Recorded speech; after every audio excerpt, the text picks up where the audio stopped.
नमस्कार स्टुडंट्स. भूषण घोडके तुमचं कैवल्य civil services mentors for UPSC आणि एमपीएससी मध्ये स्वागत करतो. आजच्या लेक्चरमध्ये आपण अमेरिकन रिव्होल्यूशन म्हणजे अमेरिकेची जी क्रांती आहे हा टॉपिक बघणार आहोत. हा टॉपिक जर आपण लक्षात घेतलं तर हिस्ट्री ऑफ सब्जेक्टसाठी पण इम्पॉर्टंट आहे.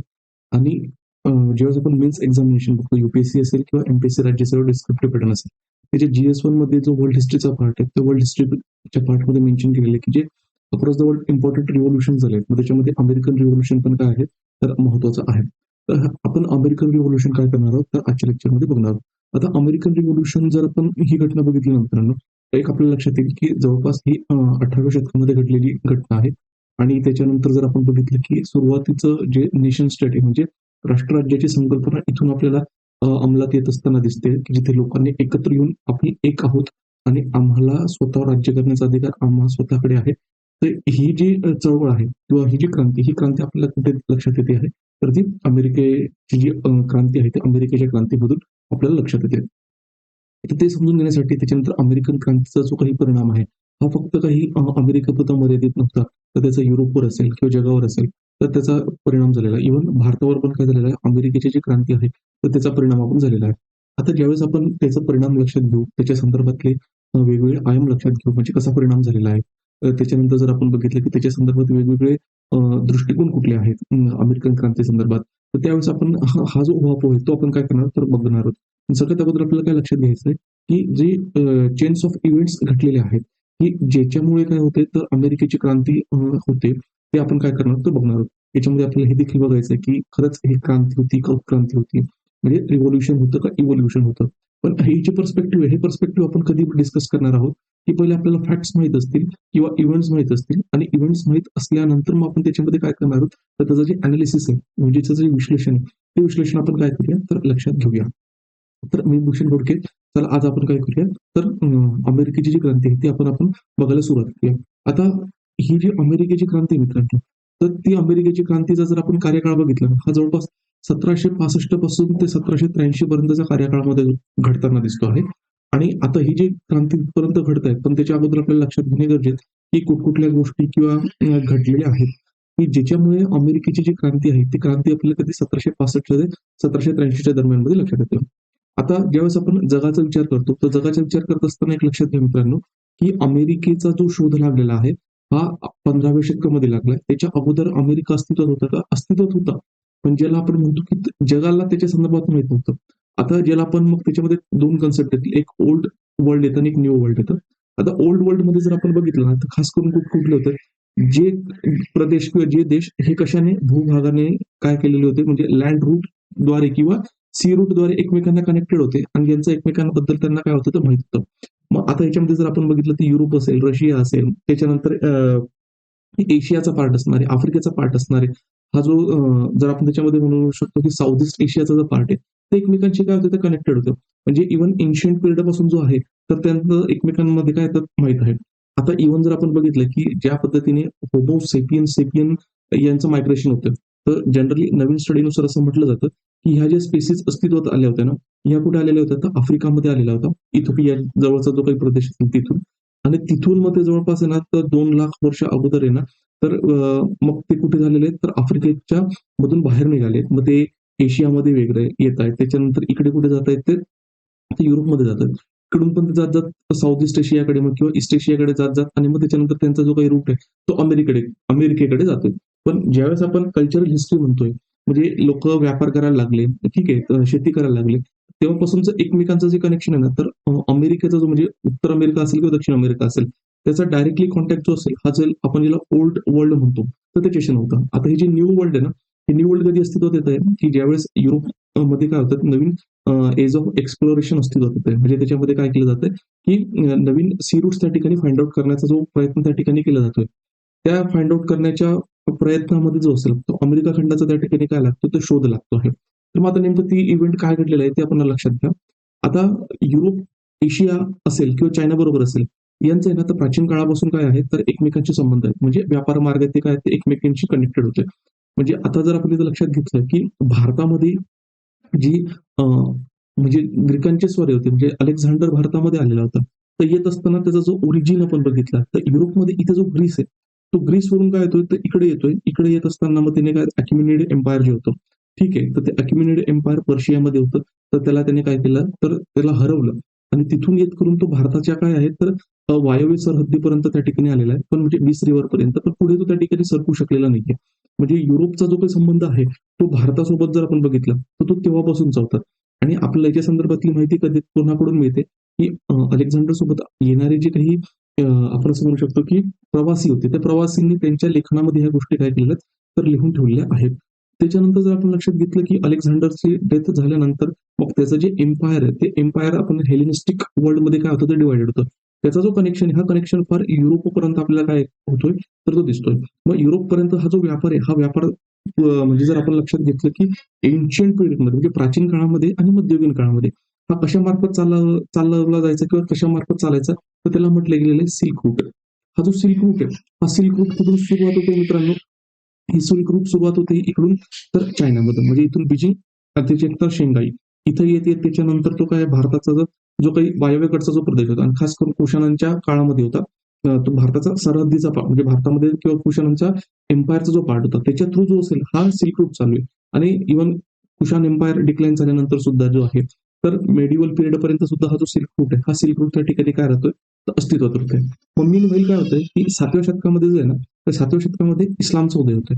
आणि इस्लामचा उदय झाल्यानंतर काय होतं, over the period of time म्हणजे 7व्या शतकामध्ये त्याचा उदय झाल्यानंतर पुढच्या जवळपास जर आपण लक्षात घेतलं, की म्हणजे 800 वर्षामध्ये काय आहे, तर इस्लाम हा सगळ्या ठिकाणी काय होतो, तो स्प्रेड होतोय. तर स्प्रेड होत असताना हा आफ्रिकेच्या उत्तर भागामध्ये पण सुद्धा तिथपर्यंत जातोय. त्याच्यानंतर जर आपण इथं बघितलं तर आयबेरियन पेनिन्शुला म्हणजे आता जर स्पेन आणि पोर्तुगल आहे, तिथपर्यंत पण त्यांची एंट्री होते. आणि सगळ्यात महत्त्वाचं म्हणजे काय, की इथे जे वेस्टर्न रोमन एम्पायर आहे, त्या वेस्टर्न रोमन एम्पायरला काय करतायत, हे जे तुर्क म्हणजे त्याला ऑटोमन तुर्क्स म्हणतात. हे ऑटोमन तुर्क काय करतायत, तर डिफीट करतात. तर डिफीट केल्यानंतर हा जो कॉन्स्टंटिनोपल आहे, तर कॉन्स्टंटिनोपल त्यांच्या अंडरमध्ये येतोय. म्हणजे हा जो कॉन्स्टंटिनोपल आहे, हा जवळपास एक 1452-53 मध्ये जो आहे, तो कोणाच्या अंडरमध्ये जातोय, तर तो तुर्कांच्या अंडरमध्ये जातोय. आणि हा कॉन्स्टंटिनोपल जो राहिलेला आहे, तो हा कनेक्टिंग डॉट राहिला. कशा संदर्भात? युरोपचा आणि एशियाबरोबर त्याचा जो चालणारा व्यापार आहे, कशा मार्फत चालणारा? तर तो सिल्क रूट मार्फत. आणि हा जो व्यापार चालू होता युरोप बरोबर, तर तो कशा मार्गे चालू होता? तर लँड रूट होता. ठीक आहे. मग हा जो लँड रूट होता, मग तिथपर्यंत आणि ज्यावेळेस कॉन्स्टंटिनोपलचा ऑटोमन तुर्कांनी काय केलं या ठिकाणी, तर तो जिंकला. मग आता याच्यानंतर याचा अर्थ असा होता का, की व्यापार बंद झाला. व्यापार बंद नाही झाला. तर व्यापार त्या ठिकाणी काय होता, तो चालू होता. पण प्रॉब्लेम काय होती, की यांच्याकडून फार मोठ्या प्रमाणामध्ये जो आहे ना, तो या ठिकाणी कर आकारला जायचा. मग हा जो कर आकारला जायचा, मग त्याच्यामुळे काय व्हायचं, युरोपियन देशांमधले ज्या मसाल्या म्हणजे भारतामधून किंवा एशियामधून ज्या गोष्टी त्यांना लागत होत्या, खास करून भारतामधून सारख्या किंवा साऊथ ईस्ट एशियामधून मसाल्याचे जे पदार्थ असतील, ते असतील, सिल्क असेल, याची मागणी फार त्या ठिकाणी काय होती, तर मोठी होती. मग याच्यामुळे काय आहे, की युरोपियन देशांना असं वाटायला लागलं, की आता अल्टरनेट गोष्टी या ठिकाणी काय रूट फाइंड आउट करणे गरजेचं आहे. तो कुठपर्यंत पोहोचेल, तर तो इंडियापर्यंत आपल्याला तो काय करायचा आहे, रूट फाइंड आउट करायचा आहे. आणि मीनवाईल जर आपण लक्षात घेतलं, की इथे काय आहे, युरोपमध्ये आणि यांच्या सॉरी एशियामध्ये जो होता आणि खास करून वेस्ट एशियामध्ये यांच्यामध्ये कन्फ्लिक्ट भरपूर झालेले आहेत. मग त्याचा रिझल्ट म्हणा किंवा त्याच्यानंतर जर इथं इटली आहे, तर इटलीचा जो व्यापार होता हा मेडिटेरियन सी मध्ये वगैरे पण चालायचा. तर इथे काय आहे, तर नवीन-नवीन संकल्पना त्या ठिकाणी अस्तित्वात यायला लागल्या. त्याला रिनायसा म्हटलेलं आहे. हे ऑलरेडी आपण काय केलेलं आहे, तर हिस्ट्रीच्या लेक्चरमध्ये बघितलं. तर त्याला म्हणतो पुनरुज्जीवन. त्या पुनरुज्जीवनाचा जो काही भाग आहे, तर त्याच्यानंतर काय होतंय, की जवळपास त्या ठिकाणी अ, इथले जे काही राज्य असतील, तर ते राज्य कशाला सपोर्ट करतायत, की हा जो नवीन पाथ फाइंड आउट करायचा असेल ना, तर त्याला ते सपोर्ट करतायत. मग सपोर्ट करण्याच्या प्रोसेसमध्ये जे येतात, तर न्यू वर्ल्डची त्या ठिकाणी काय होतं, फाइंड आउट होतंय. मग आता हा झाला, की कारण काय, की आता अमेरिकेचा शोध कशा पद्धतीने लागणार आहे. मग त्याच्यानंतर काय ही व्यापारची कोंडी झाली. जवळपास 1453 मध्ये काय ऑटोमन साम्राज्याने काय कॉन्स्टंटिनोपल जिंकला आणि त्या ठिकाणी जो असेल तर प्रॉब्लेम सुरू झाला. म्हणजे आपण म्हणतो ना, की जी क्रिसिस आहे, त्या क्रिसिसमुळे काय होतं, की नवीन इनोव्हेशन्स त्या ठिकाणी होत आहेत. मग आता या ठिकाणी जे एज ऑफ एक्सप्लोरेशन आहे, तर एज ऑफ एक्सप्लोरेशन किंवा आपण त्याला म्हणतो शोधयुगाची जी सुरुवात आहे, त्याच्यामागे वेगवेगळे कारण काय होतं, तर कारणीभूत होते. सगळ्यात महत्त्वाचं जर आपण इथं बघितलं, तर ही जो नवीन ट्रेड रूट फाइंड आउट करायचा आहे तो आणि पुनरुज्जीवन म्हणजे रिनायस त्याची कारणं देखील त्याच्यामागे काय होतं, तर कारणीभूत होते. मग आता याच्यामध्ये काय झालेलं आहे, की मग रोल येतो तो क्रिस्तोफस कोलंबसचा. आता क्रिस्तोफस कोलंबस आहे ना, तर याने काय केलेलं आहे, की हा स्पॅनिश खलाशी होता. म्हणजे हा स्पेनचा होता. तर स्पेनच्या याच्यामध्ये काय केलं त्यांनी, तो पोर्तुगीज पहिले तो काय केलं, तर पोर्तुगीज राज्याकडे त्यांनी डिमांड केली, की मला नवीन जे काही आहे, तर ट्रेड रूट वगैरे असेल, ते काय करायचंय, तर शोधायचंय. पण पोर्तुगीजमध्ये त्याला काही त्या ठिकाणी काय तर आपण म्हणू शकतो स्पॉन्सरशिप नाही मिळाली. कशासाठी? कारण की याचा जो रूट होता ना, हा फार खर्चिक होता. त्याच्यानंतर तो कुठे गेला, तर तो गेला स्पेनकडे. आणि स्पेनकडे काय होतं, की जसं मी तुम्हाला अगोदर सांगितलं, जसं अरब हे जे काही इस्लामचं एक्सपान्शन झालं होतं, ते फार अरबी म्हणजे त्याला आयबेरियन पेनिन्शुला तिथपर्यंत पण गेलं होतं. मग तिथे जे असेल तर स्पॅनिश तिथलं जे साम्राज्य होतं तत्कालीन, त्यांनी काय केलं होतं, की यांना जो असेल तर बाहेर काढलं होतं. म्हणजे जे इस्लामिक रूलर्स होते किंवा इस्लामचे रूल होते. तर त्याला काय केलं होतं, युरोपियन त्यांच्या आयबेरियन पेनिन्शुला म्हणून काय केलं होतं, डिफीट केलं होतं. आता ते त्यांच्या पीकवर होते. म्हणजेच काय, की त्यांना फंडिंग पण करायचंय, त्यांच्याकडे रिसोर्सेस पण होते आणि त्यांचं नाव झालं पाहिजे. आणि याच्यामध्ये ही स्कीम जो असेल क्रिस्टोफर कोलंबस हा त्यांच्याकडे घेऊन गेला. त्याला फंडिंग वगैरे मिळाली आणि त्याच्यानंतर आहे ना, तो आता शोध करायला निघाला. मग शोध करायला मग सगळ्यात महत्त्वाचं काय, की त्याला काय करायचं तर इंडिया फाइंड आउट करायचं आहे. त्या प्रोसेसमध्ये काय होतं मित्रांनो, की 1492 मध्ये त्याने इंडिया शोधण्याच्या याच्यामध्ये तो कॅरिबियन आयलंड्स आहेत तिथे जाऊन पोहोचला. आणि हे जे कॅरिबियन आयलंड जाऊन जो पोहोचलेला आहे, तर ठीक आहे. आता हे जे कॅरिबियन आयलंड्स आहेत, हे कॅरिबियन आयलंड जाऊन येऊन काय करतोय तो, एक 1492-93 पर्यंत तिथपर्यंत येतोय. आणि हा जो असेल तर आयबेरियन पेनिन्शुला इथे जो असेल इथे पोर्तुगीज इकडे जो काय आहे तर स्पॅन आहे. तर इथून काय येतोय तो इथपर्यंत येऊन पोहोचतोय आणि आल्यानंतर त्याला काय वाटतंय, की इंडिया फाइंड आउट केली. आणि आता याच्या मागचं कारण काय होतं, की म्हणजे जे काही पोर्तुगीज वगैरे होते, तर त्याच्यामध्ये जे याच्यासाठी लागतं म्हणजे जिओग्राफी संदर्भातले जे कॉन्सेप्ट्स आहेत, ते बऱ्यापैकी त्या ठिकाणी प्रगत होते. म्हणजे मॅपचा कन्सेप्ट असेल किंवा अर्थ जी असेल ती गोल आहे. हे कन्सेप्ट त्यांना माहीत होते. मग त्यांच्या मदतीने म्हणणं काय आहे, की समजा जर आपल्याला भारताला फाइंड आउट करायचं असेल, तर आपण इकडे जर पश्चिमेकडे गेलो आणि जर पृथ्वी गोल असेल, तर गोल फिरून आपण डायरेक्ट तिकडच्या तटाने कुठपर्यंत जाणार आहोत, तर भारतापर्यंत जाणार आहोत, अशी त्यांची संकल्पना होती. तसं करत तो कुठे आलेला आहे, तर आपण म्हणू शकतो कॅरिबियन जे काही आयलंड्स आहेत, तर तिथपर्यंत येऊन तो पोहोचतोय. आणि मग तो त्याला म्हणतोय, की हे इंडिया आहे. त्याला मग म्हणून त्याला नाव दिलं त्यांनी वेस्ट इंडिज. आता वेस्ट इंडिज झाले हा 1492. मग त्याच्यानंतर तो सुरुवातीला फक्त काय तर एक्सप्लोरेशन फाइंड आउट करण्यासाठीच तो आलेला होता. नंतर तो काय होतो पुढच्या वर्षी 1493 मध्ये वगैरे इथे आल्यानंतर जो असेल त्याच्यामध्ये क्रिस्तोफस कोलंबस तो बऱ्यापैकी लिहून ठेवतो, की इथले लोक जे असेल ते साधे आहेत, सरळ आहेत. तर त्यांना जो असेल तर गुलाम चांगल्या पद्धतीने बनवता येऊ शकतो. त्यांच्याकडे जे असेल तर मेटल वगैरे त्यांची त्यांना ओळख नाहीये. अशा पद्धतीने तो त्याच्या डायरीमध्ये लिहून ठेवतो. आणि पुढच्या वेळेस येत असताना तो काय करतो, इथे कॉलनी एस्टॅब्लिश करण्याच्या म्हणजे आपण मनसुब्याने तो त्या ठिकाणी येतो. मग त्याच्यासोबत येत असताना धर्मगुरू असतील, तिथले लोक असतील आणि इथे जे असेल इथले संसाधनं एक्सप्लोर करण्यासाठी तो काय करतो, जवळपास 16 ते 17 जहाजांमध्ये काय येतोय, तो या ठिकाणी कॅरिबियन आयलंडपर्यंत येतोय. पण मग नंतर काय होतोय, की जो काही इटालियन आपण असं म्हणू शकतो, की खगोलशास्त्रज्ञ होता, अमेरिगो वेस्पुसी. याने पण काय केलं, मग नवीन एक्सप्लोरेशन त्या ठिकाणी काय तो फाइंड आउट करत होता. तर तो पण इथपर्यंत आला आणि इथे आल्यानंतर त्याला असं लक्षात आलं, की तो जो ज्या ठिकाणी आलेला आहे, तर तो इंडिया नाहीये. ठीक आहे. तर तो एक वेगळ्या कुठलातरी प्रांत आहे आणि त्या वेगळ्या नव्या प्रांताची काय त्या ठिकाणी काय झाली, तर ओळख झाली. मग त्याच्या नावावरून जो होता, अमेरिगो वेस्पुसीच्या नावावरून याला काय केलेलं आहे, तर अमेरिका हे नाव दिलेलं आहे. आणि मग याला काय म्हटलं गेलं, तर अटलांटिक वर्ल्ड. हे अटलांटिक वर्ल्डमध्ये काय येतं, की north India sorry north America, त्याच्यानंतर साऊथ अमेरिका, त्याच्यानंतर इकडे युरोपचा पार्ट आणि आफ्रिकेचा पार्ट. हे जे आणि याच्याशी संबंधित असणारे हे जे वेगवेगळे आपण काय म्हणू शकतो, की आयलँड्स असतील, हे भूभाग त्या ठिकाणी काय तर इन्क्लूड होतात अटलांटिक वर्ल्डमध्ये. तर हे लक्षात घेणं गरजेचं आहे. अमेरिका वेस्टचे. त्याच्यामुळे अमेरिका. मग आता याचा परिणाम काय झाला मित्रांनो, की पहिले कोण येतात त्या ठिकाणी तर स्पॅनिश येतात. नंतर इटालियन वगैरे जे असेल तर ते पण त्या ठिकाणी येतात. आणि जे पोर्तुगीज असेल तर पोर्तुगीज. आता सुरुवातीला काय होतं, की इथे हे जे काही आपण म्हणू शकतो स्पॅनिश आणि हे जे काही पोर्तुगीज आहेत, यांच्यामध्ये काय होतंय, की कन्फ्लिक्ट होऊ नये. म्हणजे आपण त्याच्यामध्ये असं म्हणू शकतो, की इथे जे त्यांनी एक्सप्लोरेशन स्टार्ट केलेलं आहे, त्या एक्सप्लोरेशनमध्ये एक चांगल्या पद्धतीने नवीन युगाचे जे काही शोध वगैरे हे त्यांनी त्या ठिकाणी काय ते घेऊ शकले पाहिजे. तर याच्यासाठी आणि त्यांच्यामध्ये कन्फ्लिक्ट होऊ नये आणि त्याचा परिणाम जो युरोप आहे, तो युरोपमध्ये होऊ नये. याच्यामध्ये मुळे काय होतं, जो पोप अलेक्झांडर 6वा आहे ना, तो या दोघांमध्ये काय करतो, तो मध्यस्थी करतो. आणि मध्यस्थी केल्यानंतर त्या ट्रिटीला काय म्हटलं गेलं, तर ट्रिटी ऑफ टोर्डेसिला. हा जो तोर्देसिलाचा जो तह आहे, तर त्याच्यामध्ये त्याने काय केलेलं होतं, त्याच्या म्हणण्यानुसार, की अटलांटिक महासागरामधून ना एक इमॅजिनरी लाईन जाते आणि जी इमॅजिनरी लाईन जाते, तर तिला काय केलेलं आहे, की त्याच्या जो पश्चिमेकडचा जो पार्ट आहे, तर तिथे कोणाचा म्हणजे कोण एक्सप्लोरेशन करू शकेल किंवा कोण शोध घेऊ शकेल या भूभागामध्ये, तर ते घेऊ शकेल स्पेन. ठीक आहे. आणि ह्या ट्रिटी ऑफ टोर्डेसिलाच्या म्हणजे उजव्या साईडची जी लाईन आहे, तर तिथे कोण शोध घेऊ शकेल, तर तिथे घेऊ शकतील. ते पोर्तुगीज असतील, तर पोर्तुगीज शोध घेऊ शकतील. आता हा झाला आयबेरियन पेनिन्शुला आपण ज्याला म्हणतो ते. म्हणजेच की यांच्यामधला कन्फ्लिक्ट हा मिनिमाइज करण्यासाठी. आता ही जी ट्रिटी झालेली होती, ही स्पॅनिश आणि पोर्तुगीज या दोघांमध्येच झालेली होती. बाकीचे जे काही आपण म्हणू शकतो प्लेयर आहे. मग त्याच्यामध्ये समजा आपण ब्रिटन म्हणू शकतो, त्याच्यानंतर फ्रान्स म्हणू शकतो, नेदरलँड म्हणू शकतो. हे अजून पिक्चरमध्ये आलेले नाही. कारण आपण डिस्कस करत आहोत हे 15व्या शतकाच्या शेवटी. म्हणजे 15th सेंचुरीच्या शेवटी म्हणजे 1494 ला जे आहे म्हणजे 1492 ला या ठिकाणी नवीन उपखंडाचा या ठिकाणी शोध लागतोय. 1494 मध्ये जे असेल तर ट्रिटी ऑफ टोर्डेसिला ही टोर्डेसिला या ठिकाणी काय होतं तर फाइंड आउट होते. मग त्याच्यानंतर जे काय होतंय की सुरुवातीला या ठिकाणी स्पॅनिश वगैरे आले आणि जे स्पॅनिश वगैरे ते या ठिकाणी काय करतात तर ते स्वतःच्या कॉलनीज असतील वसाहती या वसाहती त्या ठिकाणी वसवतात.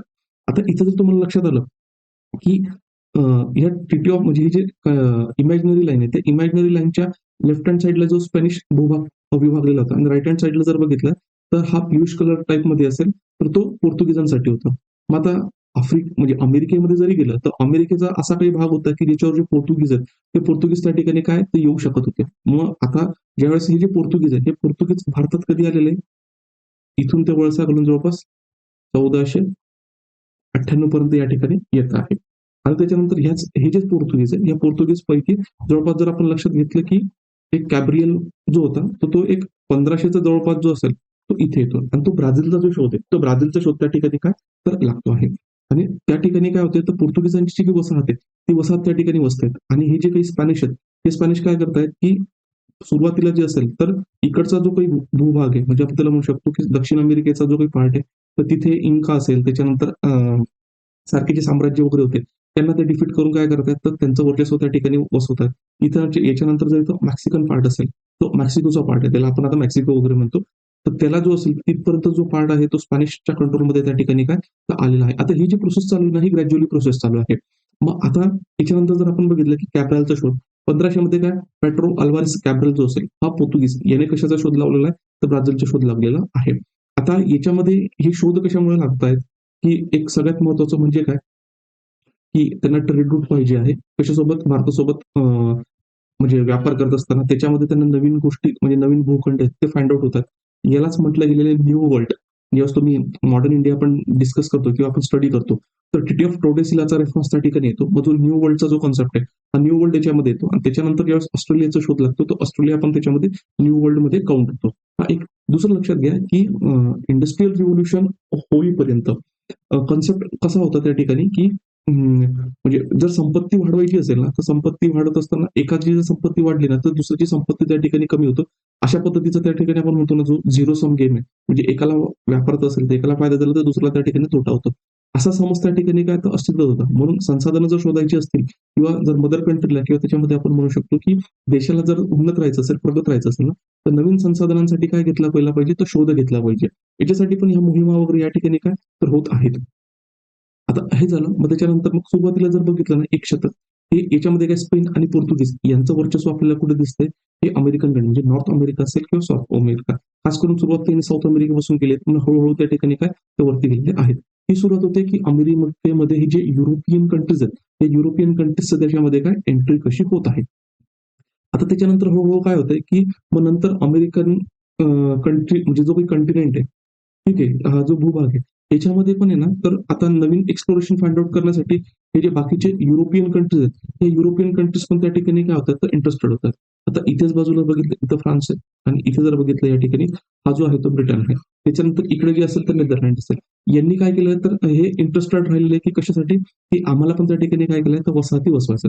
आता हा जो ट्रिटी ऑफ टोर्डेसिला होता ना हा ट्रिटी ऑफ टोर्डेसिला किंवा तोर्देसिलाचा जो तह होता हा फक्त कोणामध्ये झालेला होता एक म्हणजे हे जे पोर्तुगीज आणि जे स्पेनिश होते तर त्यांच्यामध्येच तो काय झालेला होता तह झालेला होता.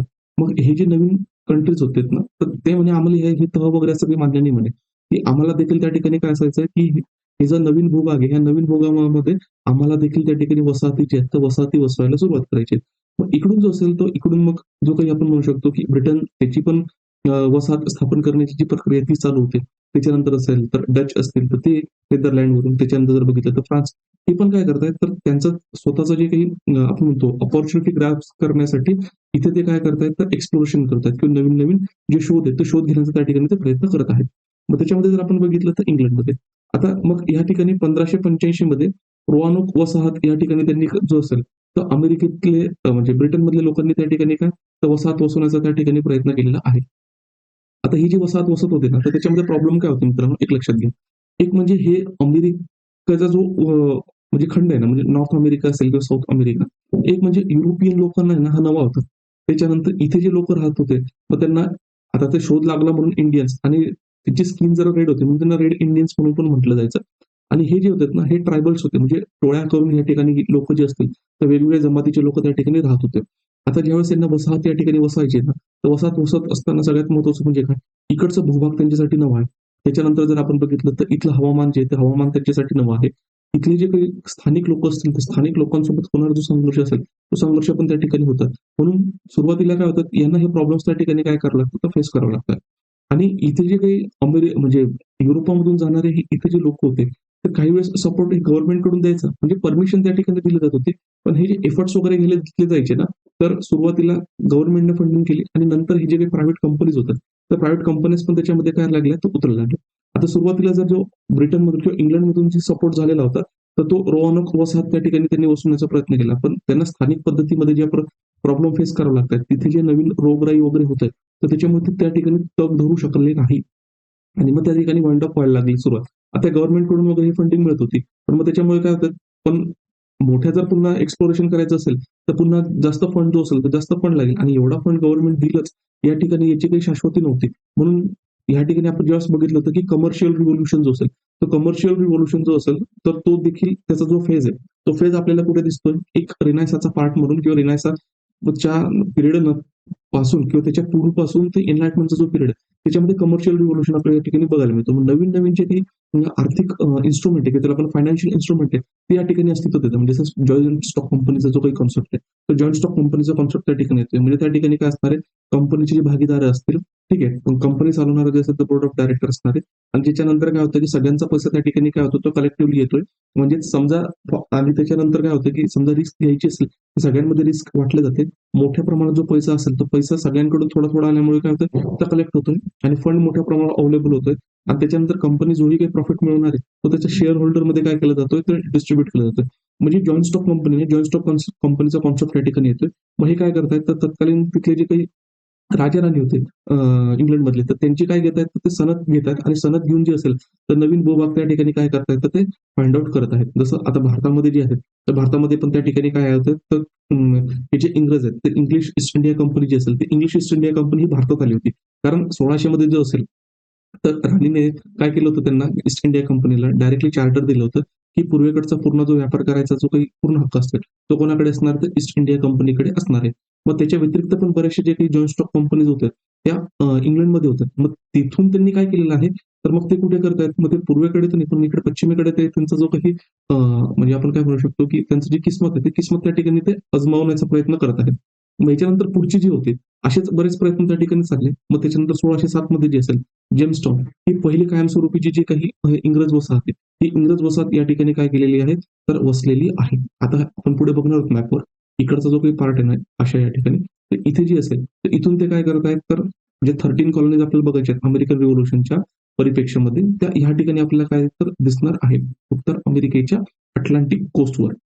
मग याच्यापैकी जी पहिली टाउन म्हणजे आपण काय म्हणू शकतो, की वसाहत होती 1607 मध्ये, ते जेम्सटाउन होते आणि पहिली कायमस्वरूपी वसाहत जी असेल, ती त्या ठिकाणी स्थायी झाली. आता इथं स्थायी झाल्यानंतर सगळ्यात महत्त्वाचं म्हणजे काय, की तिथल्या लोकांना तिथे कुठल्या पद्धतीचं उपजीविकेचे साधन वगैरे असेल, या गोष्टी समजून घेण्यामध्ये बऱ्याचशापैकी काय व्हायचे, तर अडचणी व्हायच्यात. कारण सुरुवातीला काय होतं, कॉन्फ्लिक्ट होतोय. पण मग हळू ते ज्यावेळेस स्थानिक लोकांकडून शिकायला लागले, की शेती वगैरे कशा पद्धतीने तिथे केली जाते, कुठलं पीक त्या पद्धतीने तिथे घेतलं जाऊ शकतं.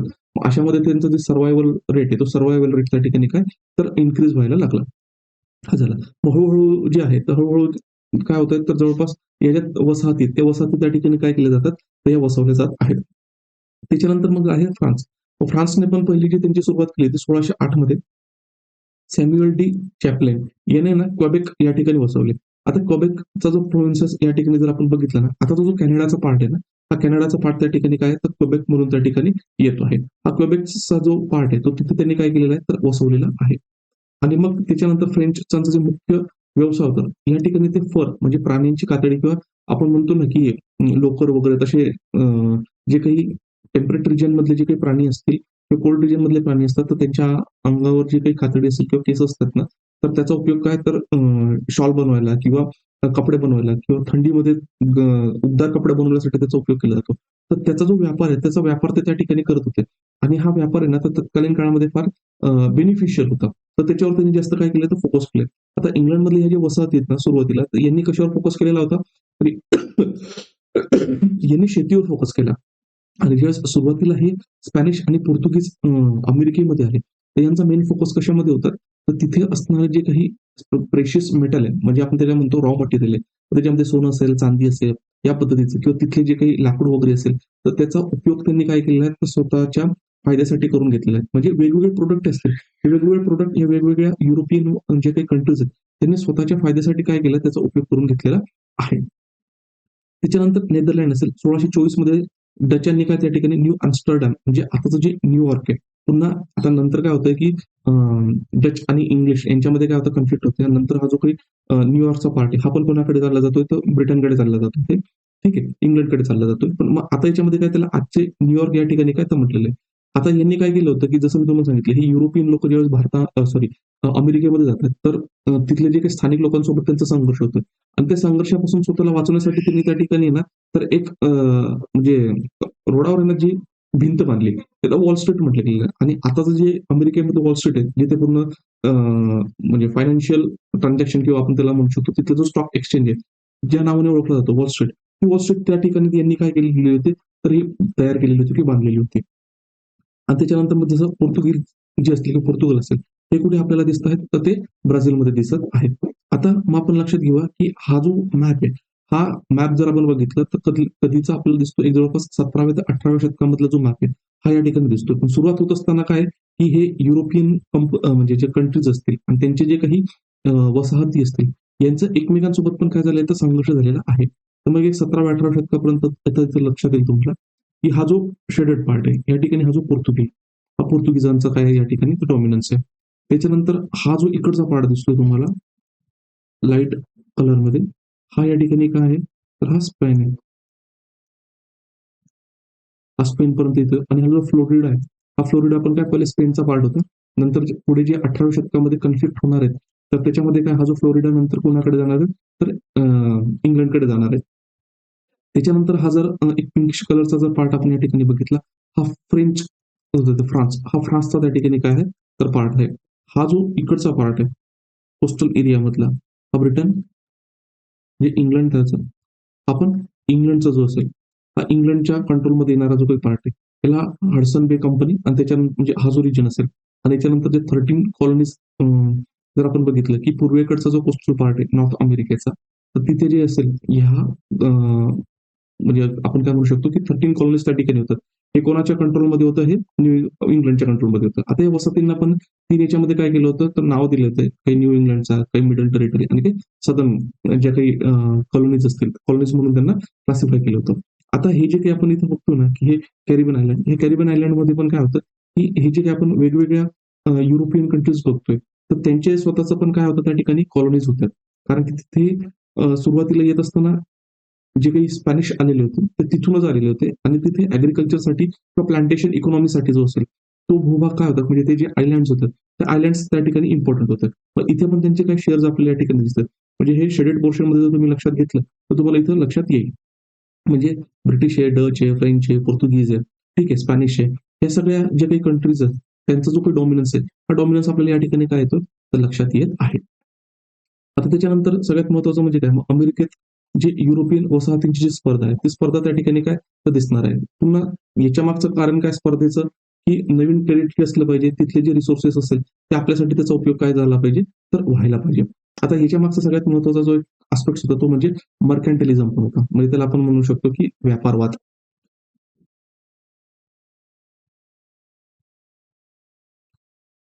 त्याला इंग्रजीमध्ये ज्यावेळेस आपण कॅपिटलिझम बघतो, तर कॅपिटलिझम ज्या फेजेसमध्ये डेव्हलप होतो, तो 3 फेजेसमध्ये डेव्हलप होतो. मग तो कशामध्ये? पहिला व्यापारवादामध्ये, नंतर म्हणजे त्याला आपण मर्कॅन्टिलिझम म्हणतो. दुसरा जो असतो तो इंडस्ट्रियलायझेशनच्या फेजमध्ये आणि तिसरा असेल तो फायनान्शियल कॅपिटलिझमच्या फेजमध्ये. मग हा जो व्यापारवाद आहे किंवा मर्कॅन्टिलिझम आहे. मर्कॅन्टिलिझमचं म्हणणं काय आहे, की संसाधन आहे ना, हे मर्यादित आहेत आणि त्याच्यानंतर जे काही कुठलीही कंट्री असेल किंवा देश असेल, त्या देशाला जर समजा प्रगत व्हायचं असेल, तर प्रगत होण्यासाठी नवीन कंट्रीज असतील किंवा नवीन कॉलनीज असतील, वसाहत, तर वसाहत त्या ठिकाणी वसवल्या पाहिजे आणि वसाहताचा जो उपयोग आहे, हा कशासाठी केला पाहिजे? वसाहतींमधला जो काही कच्चा माल असेल, तो कच्चा माल त्या ठिकाणी उपयोगात आणला पाहिजे आणि त्याच्यानंतर जर आपण बघितलं, की मदर कंट्रीमध्ये जो माल तयार झाला असेल किंवा पक्का माल तयार झाला असेल, तर तो त्या ठिकाणी विकला गेला पाहिजे. आता हा जो कॉन्सेप्ट चालू होतोय, की पक्का माल विकला गेला पाहिजे कॉलनीजमध्ये, हा खास करून इंडस्ट्रियलायझेशनचा जो पिरियड तर त्याच्यामध्ये जास्त डॉमिनन्स झालेला. पण सुरुवातीला यांचं म्हणणं काय की ज्या वसाहती आहेत ना, वसाहतींमधला जो काही तिथले जे संसाधन आहे, या संसाधनांचा उपयोग कशासाठी झाला पाहिजे, तर जी काही मदर कंट्री असेल, तर मदर कंट्रीसाठी झालं पाहिजे. आता मदर कंट्री म्हणजे कुठली मित्रांनो, की जो देश दुसऱ्या ठिकाणी जाऊन दुसऱ्या भूभागाला मध्ये वसाहत त्या ठिकाणी तयार करतो, तिला मदर कंट्री. म्हणजे ज्यावेळेस ब्रिटिशर्स भारतामध्ये आले होते, तर आता मग ब्रिटिश ईस्ट इंडिया कंपनीसाठी मदर कंट्री कुठली झाली, तर तिकडे ब्रिटन झाली आणि भारतात कुठली होती, तर त्याच्यासाठी कॉलनी होती. मग हा जो वसाहत, त्याच्यानंतर या ठिकाणी जो दोन याच्यामधला व्यापार चालू आहे, म्हणजे मदर कंट्री मधला आणि वसाहत मधला. तर याच्यामध्ये काय असलं पाहिजे, तर मदर कंट्री मधून जाणारा जो काही म्हणजे एक्सपोर्ट आहे, तो एक्सपोर्टच्या बाबतीमध्ये तो झाला पाहिजे. पण नेट जर त्याच्यामध्ये आपण जर बघितलं, तर बॅलन्स ऑफ ट्रेड ज्याला आपण म्हणतो, हा बॅलन्स ऑफ ट्रेड कसा असला पाहिजे, तर पॉझिटिव्ह असला पाहिजे. कोणाच्या कॉन्टेक्स्टमध्ये, तर मदर कंट्रीमध्ये. आणि त्याच्यानंतर जे असेल तर मदर कंट्रीसाठी जे काही संसाधन असतं, म्हणजे ज्याला बुलियन्स म्हटले गेलेले, गोल्ड, त्याच्यानंतर सिल्वर, याचा उपयोग कोणासाठी झाला पाहिजे, हा पण तर मदर कंट्रीसाठी झाला पाहिजे. म्हणजेच व्यापार जर करत असाल, तर व्यापार करत असताना त्या ठिकाणी काय आहे, तर मदर कंट्रीकडून जर वसाहतींमधून काही खरेदी जरी करायचं असेल, तरी आणि जो खरेदी केलेला माल आहे आणि त्याच्या मोबदल्यामध्ये जे आपल्याला विकावं लागतंय, तर दोघांचा जो ट्रेड असेल, तर तो पॉझिटिव्ह असला पाहिजे. हे थोडक्यात मदर कंट्रीमध्ये हे जे बुलियन आहे, हे बुलियन त्यांच्याकडे आलं पाहिजे. हा फोकस जो होता ना, हा फोकस या ठिकाणी मदर कंट्रीज म्हणजे या युरोपियन कंट्रीजचा होता. आणि युरोपियन कंट्रीज काय होतात, की हे पण एकमेकांमध्ये यांच्यामध्ये कन्फ्लिक्ट चालू आहे. कारण त्याच्यामध्ये वेगवेगळे आहे. कधी भूभागावरून आहे, कधी त्याच्यानंतर बॅलन्स ऑफ पॉवर वरून आहे.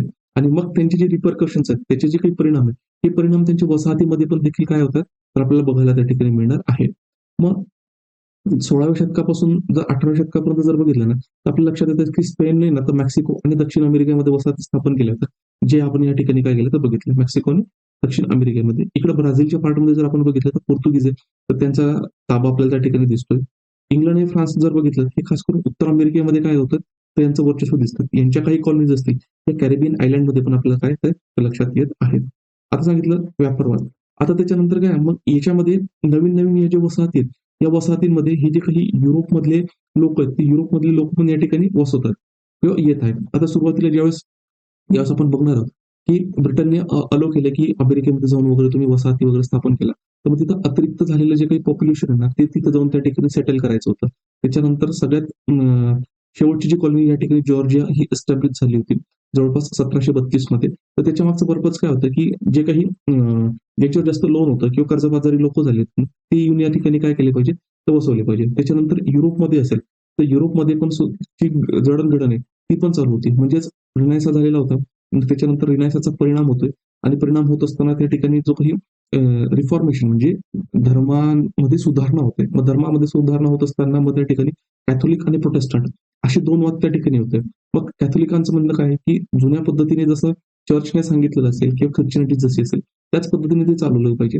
प्रोटेस्टंटमध्ये त्यांनी सांगितलेलं होतं, की व्यक्तींना किंवा फॉलोअर्स जे असतील, तर फॉलोअर्स आणि देव याच्यामध्ये कुठल्यातरी इंटरमिडिएटरीची गरज नाहीये. म्हणजे मध्यंतर जो काही मध्यस्थ असतो, मध्यस्थाची आवश्यकता नाही. आणि चर्चकडून जो असेल, तो युरोपवर जसा कर वगैरे लादला जातो वेगवेगळ्या भूभागावर, तर तो पण जो लावायचा जो काही पार्ट आहे, तो पण त्या ठिकाणी चर्च म्हणजे रोममधून जो चर्च चालू होतं महत्वाचं, त्याच्यावर पण त्यांनी प्रश्न विचारायला सुरुवात केली. त्याचबरोबर जर लक्षात आलं, की रिलिजनचा जो असेल म्हणजे रोममधून जे असेल, रोममधून चालणारं जे चर्च होतं, तर बिशपचा प्रत्येक म्हणजे पॉलिटिकल ॲस्पेक्टमध्ये पण अगोदर इंटरफेअर व्हायचा.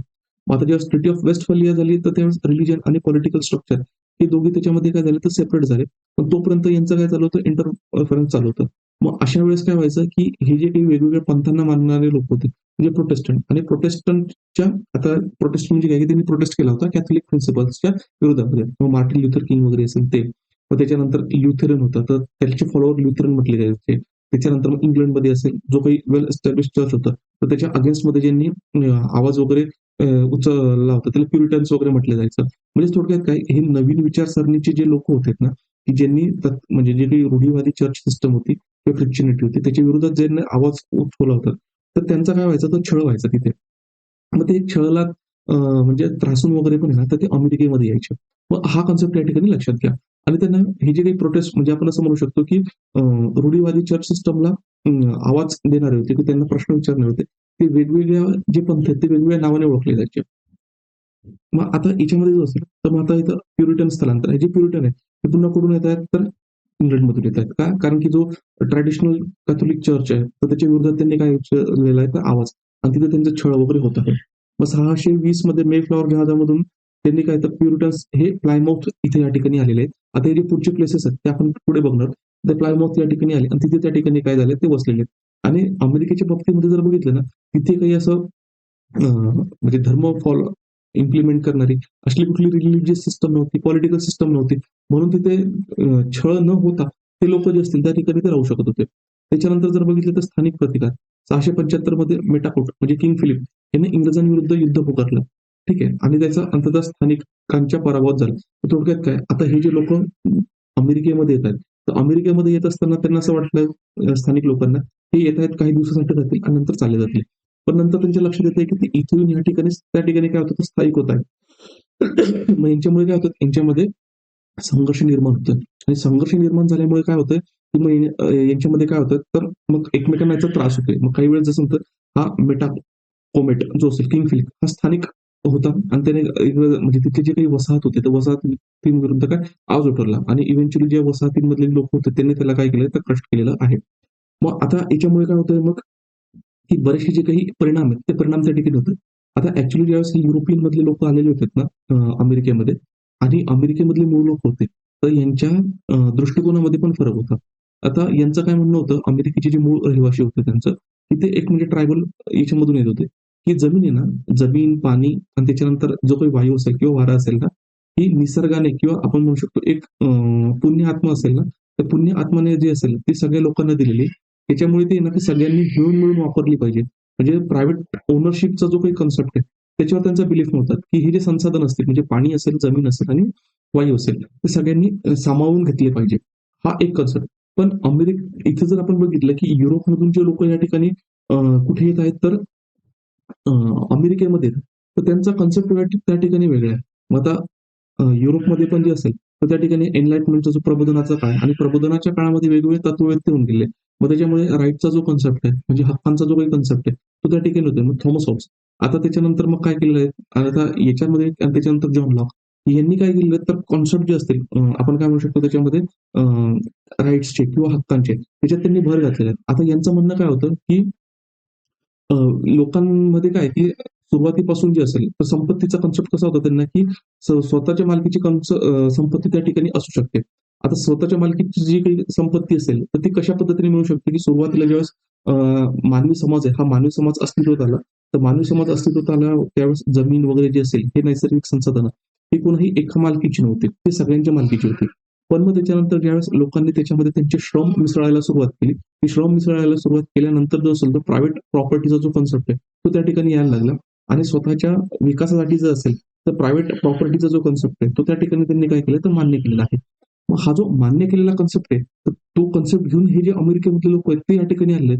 मग इथं आल्यानंतर त्यांना त्यांची जमीन हवी होती. स्वतःच्या मालकीची जमीन हवी होती आणि मूळ म्हणजे कल्चरचे जे लोक होते, जे स्थानिक रेड इंडियन्स त्यांना आपण म्हणूया, हे जे लोक होते, तर यांच्यामध्ये ह्या तत्वावरून काय होतं, तर कन्फ्लिक्ट होतंय आणि बरेचसे त्या ठिकाणी काय होणार आहे, तर उठाव जे असतील, तर ते विरुद्ध होणार. जसं आपण भारताच्या परिप्रेक्ष्यामध्ये जर बघितलं, तर बऱ्यापैकी शेतकऱ्यांचे उठाव झाले. त्याच्यानंतर जे काही असेल, तर आदिवासींचे उठाव झाले. हे उठाव त्याच पद्धतीने अमेरिकेमध्ये देखील त्या ठिकाणी होत असताना आपल्याला दिसणार आहेत. मग आता इथं याचा परिणाम कसा श्रम आणि गुलामी. आता अमेरिकेमध्ये ज्यावेळेस हे युरोपियन लोकं आले ना, तर युरोपियन लोकं आल्यानंतर यांच्यामध्ये काहीतरी ॲडेड एडव्हांटेज होतात. आता ॲडेड एडव्हांटेज म्हणजे काय? सुरुवातीला ज्यावेळेस हे स्पॅनिश वगैरे आले ना, इथे त्यांनी इंका वगैरे हे जे काही सिव्हिलायझेशन वगैरे होते, तर त्याच्यावर त्यांनी मात करत असताना किंवा त्यांच्यावर वर्चस्व मिळवत असताना त्यांच्याकडे ॲडेड पोर्शन होतं किंवा ॲडेड पार्ट होता. त्यांना नवीन-नवीन टूल्स, टेक्नॉलॉजी जी होती, ती युरोपियन लोकांकडे होते. त्याच्यानंतर युरोपियन लोकं ज्यावेळेस म्हणजे अमेरिकेमध्ये आले, तर त्याच्यासोबत त्यांनी स्मॉलपॉक्स किंवा देवीचा रोग वगैरे जे असेल, यासारखे रोग ते घेऊन आले आणि हे असलेले रोग आहेत ना, हे अमेरिकेच्या लोकांसाठी नवीन होते. त्याच्यामुळे काही वेळेस काय तर साथीचे रोगच व्हायचे. त्याच्यावर काही औषध नसायचं आणि तिथले म्हणजे कितीतरी लोक जे असतील स्थानिक लोक, या रोगांमुळे देखील त्या ठिकाणी काय करायचे तर मरण पावायचे. मग आता जर आपण ते लक्षात घेतलं, की हे जे लोक होते म्हणजे एक संघर्षामुळे त्यांचं मरण पावले किंवा दुसरं जर आपण लक्षात बघितलं तर रोगराईमध्ये ते मरण पावलेले आहेत. मग अशामुळे काय झालं, की मग तिथे ज्यावेळेस ते युरोपियन लोकं अमेरिकेमध्ये येतात. अमेरिकेमध्ये आल्यानंतर ज्यावेळेस त्यांना म्हणजे ह्युमन रिसोर्सचा तुटवडा जाणवतोय. पण ह्युमन रिसोर्सचा तुटवडा जाणवल्यानंतर मग त्या ठिकाणी काय आता कुठलं असले पाहिजे तर स्लेव्हज किंवा जे काही गुलाम असतील तर ते गुलाम असले पाहिजे. जे गुलामांचा उपयोग कशासाठी की तिथे जी काही शेती असेल, त्याच्यानंतर जर आपण बघू शकतो तिथे ज्या खाणी होत्या, त्या खाणीमधून संसाधनं काढण्यासाठी मग त्या ठिकाणी लेबर लागायचं. म्हणजे कारण अजूनपर्यंत ते इंडस्ट्रियल रिव्होल्यूशन आलेलं नव्हतं आणि नवीन-नवीन मोठ्या-मोठ्या मशिनरीज नव्हत्या. म्हणून ह्युमन लेबर्स त्या ठिकाणी महत्वाचं होतं. मग यासाठी काय झालं, तर यासाठी महत्वाचे होते ते म्हणजे गुलाम. मग आता हे जे गुलाम आहेत, हे गुलाम कुठून येतील? तर या ठिकाणी आहे आफ्रिका. मग आफ्रिकेमधून काय व्हायचं या ठिकाणी हे जे गुलाम आहेत, ते गुलाम या ठिकाणी आणले जायचे आणि जे प्लांटेशन इकॉनॉमी आहेत, म्हणजे खास करून दक्षिण अ, अमेरिका असेल किंवा हे जे कॅरिबियन आयलंड्स असतील किंवा उत्तर अमेरिकेचा दक्षिण भाग असेल, तर इथे जे असेल तर म्हणजे तंबाखू पहिले सुरुवातीची तंबाखू असेल, लॅटिन अमेरिकन कंट्रीजमध्ये बघायला मिळतात. हळू तिचा जो उपयोग असेल तो नॉर्थ अमेरिकेमध्ये पण व्हायला दिसतो. त्याच्यानंतर जर बघितलं तर ऊसाची शेती. ठीक आहे. याच्यानंतर जर आपण बघितलं तर तांदूळ वगैरे जे पीक असेल ते घ्यायचं असेल. याच्यासाठी काय लागायचं तर लेबर लागायचे. प्लांटेशन इकॉनॉमीसाठी म्हणजे त्याला आपण 2 मोठमोठे मळे असतात ना त्या पद्धतीने. तर तिथे मग याच्यासाठी लेबर लागायचे. मग हे लेबर कुठून येतील? हे लेबर यायचे तर आफ्रिकेमधून. मग इथून जो ट्रायंग्युलर आपण काय म्हणू शकतो ट्रेड आहे. तो ट्रायंग्युलर ट्रेड त्या ठिकाणी काय होतोय तर अस्तित्वात येतोय. म्हणजे इथल्या ज्या कॉलनीज आहेत, त्या कॉलनीजचं काय करायचं की इथला जो माल असेल हा माल युरोपमध्ये जातोय. युरोपमध्ये झाल्यानंतर मग त्याच्यानंतर युरोपमधून जे असेल, तर जो काही पक्का माल वगैरे असेल, तर तो या ठिकाणी येतो. त्याच्यानंतर इथला जो काही आफ्रिका असेल, तर आफ्रिकामधला पण जो कच्चा माल असेल, तो युरोपमध्ये जातोय. त्याच्या बदल्यामध्ये जो असेल, तर हे जे काही आपण काय म्हणू शकतो, की स्लेव्हज असतील, ते स्लेव्हज कुठे आणले जातात या ठिकाणी, तर अमेरिकेमध्ये आणले जातात. मग हा जो ट्रायंग्युलर ट्रेड आहे, तो ट्रायंग्युलर ट्रेड त्या ठिकाणी काय होतं, तर अस्तित्वात येत आहे. मग आता वसाहतीच्या आर्थिक फायद्यासाठी सुरुवातीला स्थानिकांचं शोषण झालं. नंतर रोगराई होते आणि प्लांटेशन इकॉनॉमी मग त्याच्यासाठी लेबर लागतात. मग आता याच्यामुळे काय होतंय, की जवळपास युरोपीय रोग जे होते, देवी आणि गोवर, त्याच्यानंतर बंदुकांचा उपयोग आणि जमिनीवरील अतिक्रमण याच्यामुळे काय जे अमेरिकेतले मूळ रहिवासी होते, जवळपास सुमारे 80% त्याची जी पॉप्युलेशन ही पॉप्युलेशन त्या ठिकाणी काय घटलेली आहे. मग आता याच्यामुळे काय होतंय, की स्लेव्हज लागतात. मग पहिल्यांदा जे असेल 1619 मध्ये व्हर्जिनियात पहिले गुलाम या ठिकाणी काय आलेले आहेत. यांचा उपयोग कशासाठी साखर, तंबाखू आणि कापूस या पिकांसाठी जे असेल, तर त्यांचा उपयोग त्या ठिकाणी होत आहे. मग इथून जे गुलाम्स आहेत, ते आफ्रिकेमधून अमेरिकेमध्ये यायची सुरुवात आपल्याला या ठिकाणी दिसते. मग आता अमेरिकेमधलं जे वसाहतीकरणाचे जे स्वरूप आहे, हे कशा पद्धतीचं आहे हे थोडं आपण बघू. आता हा आपण कॉन्टेक्स्ट जो पूर्ण बघितला, तो बघितला की कशा पद्धतीने उत्तर अमेरिका असेल किंवा दक्षिण अमेरिका असेल, यांचं कॉलनायझेशन किंवा वसाहतीकरण आहे. ते वसाहतीकरण कशा पद्धतीने होत होतं, सुरुवातीपासून जवळपास जर आपण बघितलं तर एक 17व्या-18व्या शतकापर्यंत कसं होतं. याचा जो एक ओव्हरव्ह्यू आहे, तो ओव्हरव्ह्यू आपण त्या ठिकाणी काय तर घेतलेला आहे. आता आपल्याला एक ठिकाणी महत्वाचं आहे, की अमेरिकन रिव्होल्यूशनकडे ज्यावेळेस आपण जातोय, तर अमेरिकन रिव्होल्यूशन जे सुरुवात केलेली आहे, तर ज्या काही ब्रिटनच्या 13 कॉलनीज होत्या, तर तिथून हा जो काही क्रांतीची जी सुरुवात आहे ती झालेली आहे. त्याच्यामुळे आपल्याला आता आपला मेन फोकस कशावर अटेन्शन आपल्याला करायचंय, की ब्रिटनच्या ज्या काही कॉलनीज आहेत, ज्या अमेरिकेमध्ये आल्या, त्या कशा पद्धतीच्या होत्या, त्याचा जो ओव्हरव्ह्यू आहे, तो ओव्हरव्ह्यू आपण या ठिकाणी काय करणार, तर आपण बघणार आहोत. जसं तुम्हाला सांगितलं, की उत्तर अमेरिकेमध्ये इंग्रजांचं जे वसाहतीकरण आहे, ते 1607 मध्ये त्या ठिकाणी काय झालेलं आहे, तो सुरू झालेलं आहे. याच्यामध्ये इथले त्यावेळेसचा तत्कालीन जो काही राजा होता ब्रिटनचा, तो किंग जेम्स पहिला जो असेल, याने काय केलेलं आहे, तर चार्टर दिलेलं होतं व्हर्जिनिया कंपनी ऑफ लंडनला.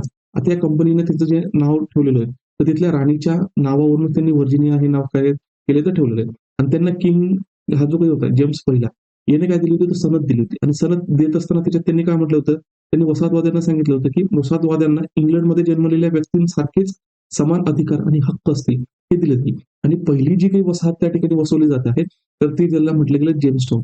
आता हे जे जेम्सटाउन आहे, तर जेम्सटाउन का म्हटलं गेलं त्याला? कारण हा जो किंग जेम्स पहिला आहे, तर त्याच्या नावावरून ते वसाहतीचे नाव काय दिलेलं आहे, तर जेम्सटाउन म्हणून दिलेलं आहे. आता सुरुवातीला जसं मी तुम्हाला सांगितलं, की ज्यावेळेस युरोपमधले लोकं आलेले आहेत. कुठे? तर अमेरिकेमध्ये. तर त्यांना वेगवेगळे जे काही प्रॉब्लेम्स आहेत ते फेस करावे लागतात. त्याच्यामध्ये मग एक कठोर हवामान असेल, अवघड भूभाग आहे, विविध रोग आहे, उपासमार आहे आणि स्थानिक लोकांशी त्यांचं जे काही शत्रुत्व आहे, ते शत्रुत्व त्या ठिकाणी होतं. तरी इव्हेंच्युअली जे असेल, तर ही जी जेम्सटाउन असेल, ते जेम्सटाउन त्या ठिकाणी काय होते, सक्सेसफुल होते. पहिली जी कॉलनी आहे ब्रिटनची, ती त्या ठिकाणी एस्टॅब्लिश करण्यामध्ये. मग आता त्याच्यानंतर जसं मी तुम्हाला सांगितलं, की मालमत्तेबद्दलचा जो दृष्टिकोन होता, तो युरोपमधल्या लोकांचा आणि स्थानिक लोकांचा हा वेगवेगळा होता. आपण संघर्षाचा काय होतं, तर महत्त्वाचं कारण त्या ठिकाणी होतं. त्याच्यानंतर जर वसाहतींच्या स्थापनेचा घटनाक्रम जर बघितला ना, 1607 मध्ये व्हर्जिनियामध्ये जे होतं जेम्सटाऊन ही पहिली वसाहत होती आणि सगळ्यात शेवटी म्हणजे 13वी जी वसाहत आहे ती 1732 मध्ये जॉर्जिया ही 13 वसाहतींपैकी शेवटची वसाहत होती. आणि सुरुवातीला ही वसाहत कशासाठी जे कर्जबाजारी लोक होते ब्रिटनमध्ये तर त्यांच्यासाठी ती वसवलेली होती. आणि एक आश्रयस्थान म्हणून त्यांच्याकडे काय केलेलं आहे तर त्या आपण काय म्हणू शकतो की ही जी कॉलनी होती तर तिच्याकडे बघितलं. आणि युरोपमधले बरेचसे जे काही लोक होते ते पॉप्युलेशन वाढल्यानंतर आणि बऱ्याचशांना धर्माचा जो काही असेल तर तो त्यांचा छळ होत होता किंवा नवीन तत्ववेत्ते म्हणजे नवीन फिलॉसॉफीने जे प्रेरित झालेले होते असे लोक काय करायचे आणि ज्यांच्याकडे एम्प्लॉयमेंट वगैरे नव्हता जे म्हणजे आपण म्हणू कर्जबाजारी होते किंवा अनएम्प्लॉईड होते तर ते पण नवीन अपॉर्च्युनिटीजसाठी काय यायचे या कॉलनीजमध्ये यायचे हे लोक या ठिकाणी येत होते. आता त्याच्यानंतर जर आपण बघितलं की राजकीय वसाहतींमध्ये जो बदल आहे तो कशा पद्धतीने आता व्हर्जिनिया कंपनी ही शेवटी जर आपण बघितलं तर अयशस्वी ठरली. आता अयशस्वी कुठल्याच कॉन्टेक्स्टमध्ये की स्थानिक लोकांबरोबर त्यांचा काय होतं तर संघर्ष आणि संघर्ष होत असताना मग तिथली जी काही व्हर्जिनिया कंपनी तर तिथल्या त्यांना आहे ना मॅटर हँडल करता येत नव्हते. मॅटर हँडल करता येत नव्हते एक तर ती प्रायव्हेट कंपनी होती. मग हिला काय झालं तर 1623 मध्ये जवळपास जेम्सटाऊन असेल ही ब्रिटिश राजवटीच्या नियंत्रणाखाली एक शाही वसाहत बनली. म्हणजे तुम्ही याचं जे काही असेल सिमिलरिटी ही कोणाशी घेऊ शकतात तर भारतामध्ये जेव्हा ईस्ट इंडिया कंपनी ही आली. ईस्ट इंडिया कंपनी आल्यानंतर 1773 पर्यंत जर आपण बघितलं तर जरी ब्रिटनमधून म्हणजे त्या ठिकाणी क्वीनने काय केलं होतं तर ईस्ट इंडिया कंपनीला चार्टर दिलं होतं की भारतामध्ये म्हणजे पूर्वेकडचा पूर्ण व्यापार तुम्ही करणार आहेत. पण भारताच्या परिप्रेक्ष्यामध्ये तिथली सिच्युएशन अशी झाली होती 1773 पर्यंत की ब्रिटिश ईस्ट इंडिया कंपनी जी होती तर ती डबघाईला आली म्हणजे तिच्यावर फार मोठं कर्ज झालेलं होतं. आणि मग त्याच्यानंतर त्याच्यावर बरेचसे प्रश्न वगैरे असेल ते त्या ठिकाणी काय तर रेज करायला लागले होते. भारतामध्ये त्यांनी बरीचशी टेरिटरी होती. म्हणजे बंगालपर्यंत वरचा जो कंट्रोल तो कंट्रोल पण त्यांनी त्या ठिकाणी काय तर जमवायला सुरुवात केली होती. भारतामध्ये नवीन-नवीन भूभाग आहे त्यांच्या अंडरमध्ये ते आणत होते. मग हे ज्यावेळेस ब्रिटनला लक्षात आलं आणि तिथे बरेचसे जे कन्फ्लिक्ट वगैरे होतात, हे आल्यानंतर मग तिथून जो असतो तर रेग्युलेटिंग ऍक्ट 1773 तो त्या ठिकाणी काय होतो तो पास होतो आणि पास झाल्यानंतर मग पहिल्यांदा ब्रिटन गव्हर्नमेंट पार्लमेंटच्या निदर्शनाखाली जे असेल ते ब्रिटिश ईस्ट इंडिया कंपनीचे जे फंक्शनिंग आहे ते फंक्शन त्या ठिकाणी येतात. सिमिलरली या ठिकाणी काय होतं ही जी काही व्हर्जिनिया कंपनी ना ज्यांनी जेम्सटाऊन ही वसाहत त्या ठिकाणी बसवलेली होती ना तर त्यांना स्थानिक लोकांचे संघर्ष करत असताना जे प्रॉब्लेम हँडल करावे लागले ना तर ते त्याच्यामध्ये ते थोडे डिफिकल्ट राहिले त्यांना. मग त्याच्यासाठी जो असेल तर ब्रिटनच्या राजवटीच्या नियंत्रणाखाली त्यांना आणणे त्या ठिकाणी काय तर गरजेचं होतं. म्हणजे नियंत्रण म्हणजे काय ब्रिटिशांनी अपॉइंट केलेले जे काही समजा गव्हर्नर असतील ठीक आहे किंवा त्याच्यामध्ये आपण असं म्हणू शकतो की त्यांनी अपॉइंट केलेले जे काही मिलिटरी हेड वगैरे असतील ते अपॉइंट केले जायचं ब्रिटनवरून. बाकीचं जे काही वसाहतमधले जे काही लोक ज्या पद्धतीने त्यांचं प्रशासन चालत होतं ते ॲज इट इज चालायचं. पण त्यांच्यावर देखरेख ठेवण्याचं जे काम आहे तो कोणाचा प्रतिनिधी असायचा तर ब्रिटिश गव्हर्नमेंटचा जे काही प्रतिनिधी असेल तो त्या ठिकाणी असायचा. ठीक आहे. मग आता हे झालं आता इथले पण प्रशासनाचं स्वरूप कसं आहे ते पण आपण त्या ठिकाणी काय करणार तर बघणार आहोत. आता सगळ्यात महत्त्वाचं म्हणजे काय इथलं जे प्रशासन चालायचं अमेरिकेमधले जे काही कॉलनीज होत्या त्या थोड्या वेगळ्या होत्या. जे जसं एशियामध्ये किंवा आफ्रिकेमधल्या कॉलनीज होतात त्यांच्या मानाने. आता ते कशा पद्धतीने ते आपण लक्षात घेऊया. तर सगळ्यात महत्त्वाचं म्हणजे काय की वसाहतवाद्यांनी या ठिकाणी ना मालमत्तेचा अधिकार दिलेला होता. आता भारतामध्ये जर आपण बघितलं ज्यावेळेस जवळपास 1813 चा जो चार्टर ऍक्ट आहे हा चार्टर ऍक्ट पास झाल्यानंतरच ब्रिटिशर्स लोकांना जो असेल भारतामधले जे असेल तर लँड वगैरे परचेस करण्याची जी काही परमिशन आहे ती परमिशन युरोपियन लोकांना दिलेली होती. तोपर्यंत ती परमिशन त्या ठिकाणी नव्हती. म्हणजे 1813 मध्ये पर्यंत जर बघितलं तर तिथले जे काही रिलिजियस लोक होते म्हणजे त्याला आपण म्हणतो की पाद्री वगैरे असतील किंवा त्याच्यानंतर तिथले जे काही ख्रिश्चनिटी संबंधात असणारे जे काही रिलिजियस लोक असतील तर त्यांना पण ऑफिशियली परमिशन नव्हती. ठीक आहे. अनऑफिशियली ते जात होते. पण ऑफिशियली नंतर त्यांना काय दिलेलं आहे तर परमिशन दिलेली आहे इव्हॅन्जेलिकलिझमच्या इन्फ्लुएन्समध्ये. सिमिलरली इथे जर बघितलं ना तर वसाहतवाद्यांना इथे ना मालमत्तेचे अधिकार हे अगोदरपासून दिलेले होते. म्हणजे प्रायव्हेट कंपनीज आहेत, सनद अधिकार दिले, तिथे जा, नवीन टेरिटरी वगैरे करा, ती जी मालमत्ता असणार, ज्याच्यावर तुम्ही वर्चस्व मिळवणार ती तुमची असणार आहे. त्याच्यानंतर जर आपण बघितलं की हाऊस ऑफ बर्जेस सारख्या स्थानिक स्वशासन संस्थांची पण त्या ठिकाणी काय झाली स्थापना झाली. म्हणजे व्हर्जिनिया मध्ये जे होतं तर तिथले प्रशासन बघण्यासाठी जे होते तर जसं विधिमंडळ असतं तर ते विधिमंडळासारखं त्या ठिकाणी त्याला हाऊस ऑफ बर्जेस हे नाव त्या ठिकाणी काय केलं होतं तर दिलेलं होतं. हा हाऊस ऑफ बर्जेस होते ही एक निवडून आलेली काय होती तर विधान परिषद होती. आणि ही स्वशासनाची ही सुरुवातीची प्रथा आपल्याला या ठिकाणी हाऊस ऑफ बर्जेस पासून बघायला मिळते. म्हणजे व्हर्जिनिया ची जी काही म्हणजे आपण असं म्हणतो जो प्रांत होता, जिथे जेम्स टाउन ही वसाहत त्या ठिकाणी काय केली होती, तर वसवलेली होती. तर तिथून मग काय होतंय, की तिथल्या लोकांचं स्वशासन करण्यासाठी लोकांमधून त्या कंपनीचे जे काही लोक होते, म्हणजे वसाहतीचे जे लोक होते, त्यांच्यामधून काही रिप्रेझेंटेटिव्ह असेल, तर ते निवडून दिले जात असत आणि मग दैनंदिन याच्यामध्ये कसल्या पद्धतीने कारभार चालला पाहिजे, काय चालला पाहिजे, तर तिथले डिसिजन ते स्वतः घेत असत आणि त्यांच्यावर देखरेख ठेवण्यासाठी असेल, तर फक्त ब्रिटनवरून काय एखादा प्रतिनिधी वगैरे असेल, तर तो नेमला जायचा. म्हणजे थोडक्यात जर भारतामध्ये बघितलं, भारतामध्ये रेग्युलेटिंग ऍक्ट 1773 पासून जी सिस्टम त्या ठिकाणी इंट्रोड्यूस केली होती. एक म्हणजे बंगालमध्ये गव्हर्नर जनरल होता आणि गव्हर्नर जनरलला सपोर्ट करण्यासाठी सुरुवातीला जे असेल तर 4 गव्हर्नर होते आणि तसंच बॉम्बे प्रेसिडेन्सी आणि मद्रास प्रेसिडेन्सीमध्ये पण त्या ठिकाणी अलो केलं होतं. मग इथे जे होते तर त्या ठिकाणी काय हे जे गव्हर्नर होते, समजा गव्हर्नर सारखे लोक या ठिकाणी तिथले स्थानिक लोकांमधून निवडून दिले जात होते आणि यांच्यावर जो काही वॉचडॉग ठेवणारा होता किंवा वर्चस्व ठेवणार होता किंवा लक्ष देणार होता, तो ब्रिटनमधून वगैरे असेल, तर तो अपॉइंट केला जायचा. मग आता हे झाले. मग आता सगळ्यात महत्त्वाचं म्हणजे काय, की जवळपास 1760 पर्यंत जे असेल, तर 13 वसाहती त्या ठिकाणी काय केलेल्या होत्या, तर वसवल्या गेलेल्या होत्या. आता मग त्याच्यामध्ये त्यांना त्या 13 वसाहती होत्या. त्या 13 वसाहतींचा जो संबंध आहे, हा ब्रिटनशी चालू होता. ब्रिटनशी चालू असताना त्यांच्या आर्थिक संबंध पण होता, राजकीय संबंध पण होता आणि सांस्कृतिक संबंध पण होता. हे संबंध आपल्याला काय करायचे, तर बघायचे. मग आता हे जे 13 वसाहती होत्या किंवा 13 वसाहती होत्या, त्या कशा पद्धतीने विभागल्या गेल्या होत्या, तर बघ लक्षात घेऊ. एक होतं की न्यू इंग्लंड वसाहती. हा न्यू इंग्लंड वसाहती म्हणजे काय, की अटलांटिक कोस्टवर म्हणजे नॉर्थर्न अमेरिकेच्या पूर्वेचा जो अटलांटिक कोस्ट आहे, त्याच्या उत्तरेकडचा जो पार्ट होता, तर त्याला काय म्हटलं गेलेलं आहे, त्याला न्यू इंग्लंड वसाहती म्हटलं गेलेलं आहे. तसं इंग्लंड म्हणजे युरोपमधलं आणि न्यू इंग्लंड म्हणजे काय तिथून आलेल्या म्हणजे कंपनीने जिथे वसाहती स्थापन केल्या त्यांना ते म्हटलं गेलं. आता याच्यामध्ये कुठल्या वसाहती यायच्या, त्याच्यामध्ये न्यू हॅम्पशायर हा जो असेल तर न्यू हॅम्पशायर या ठिकाणी दिसतोय.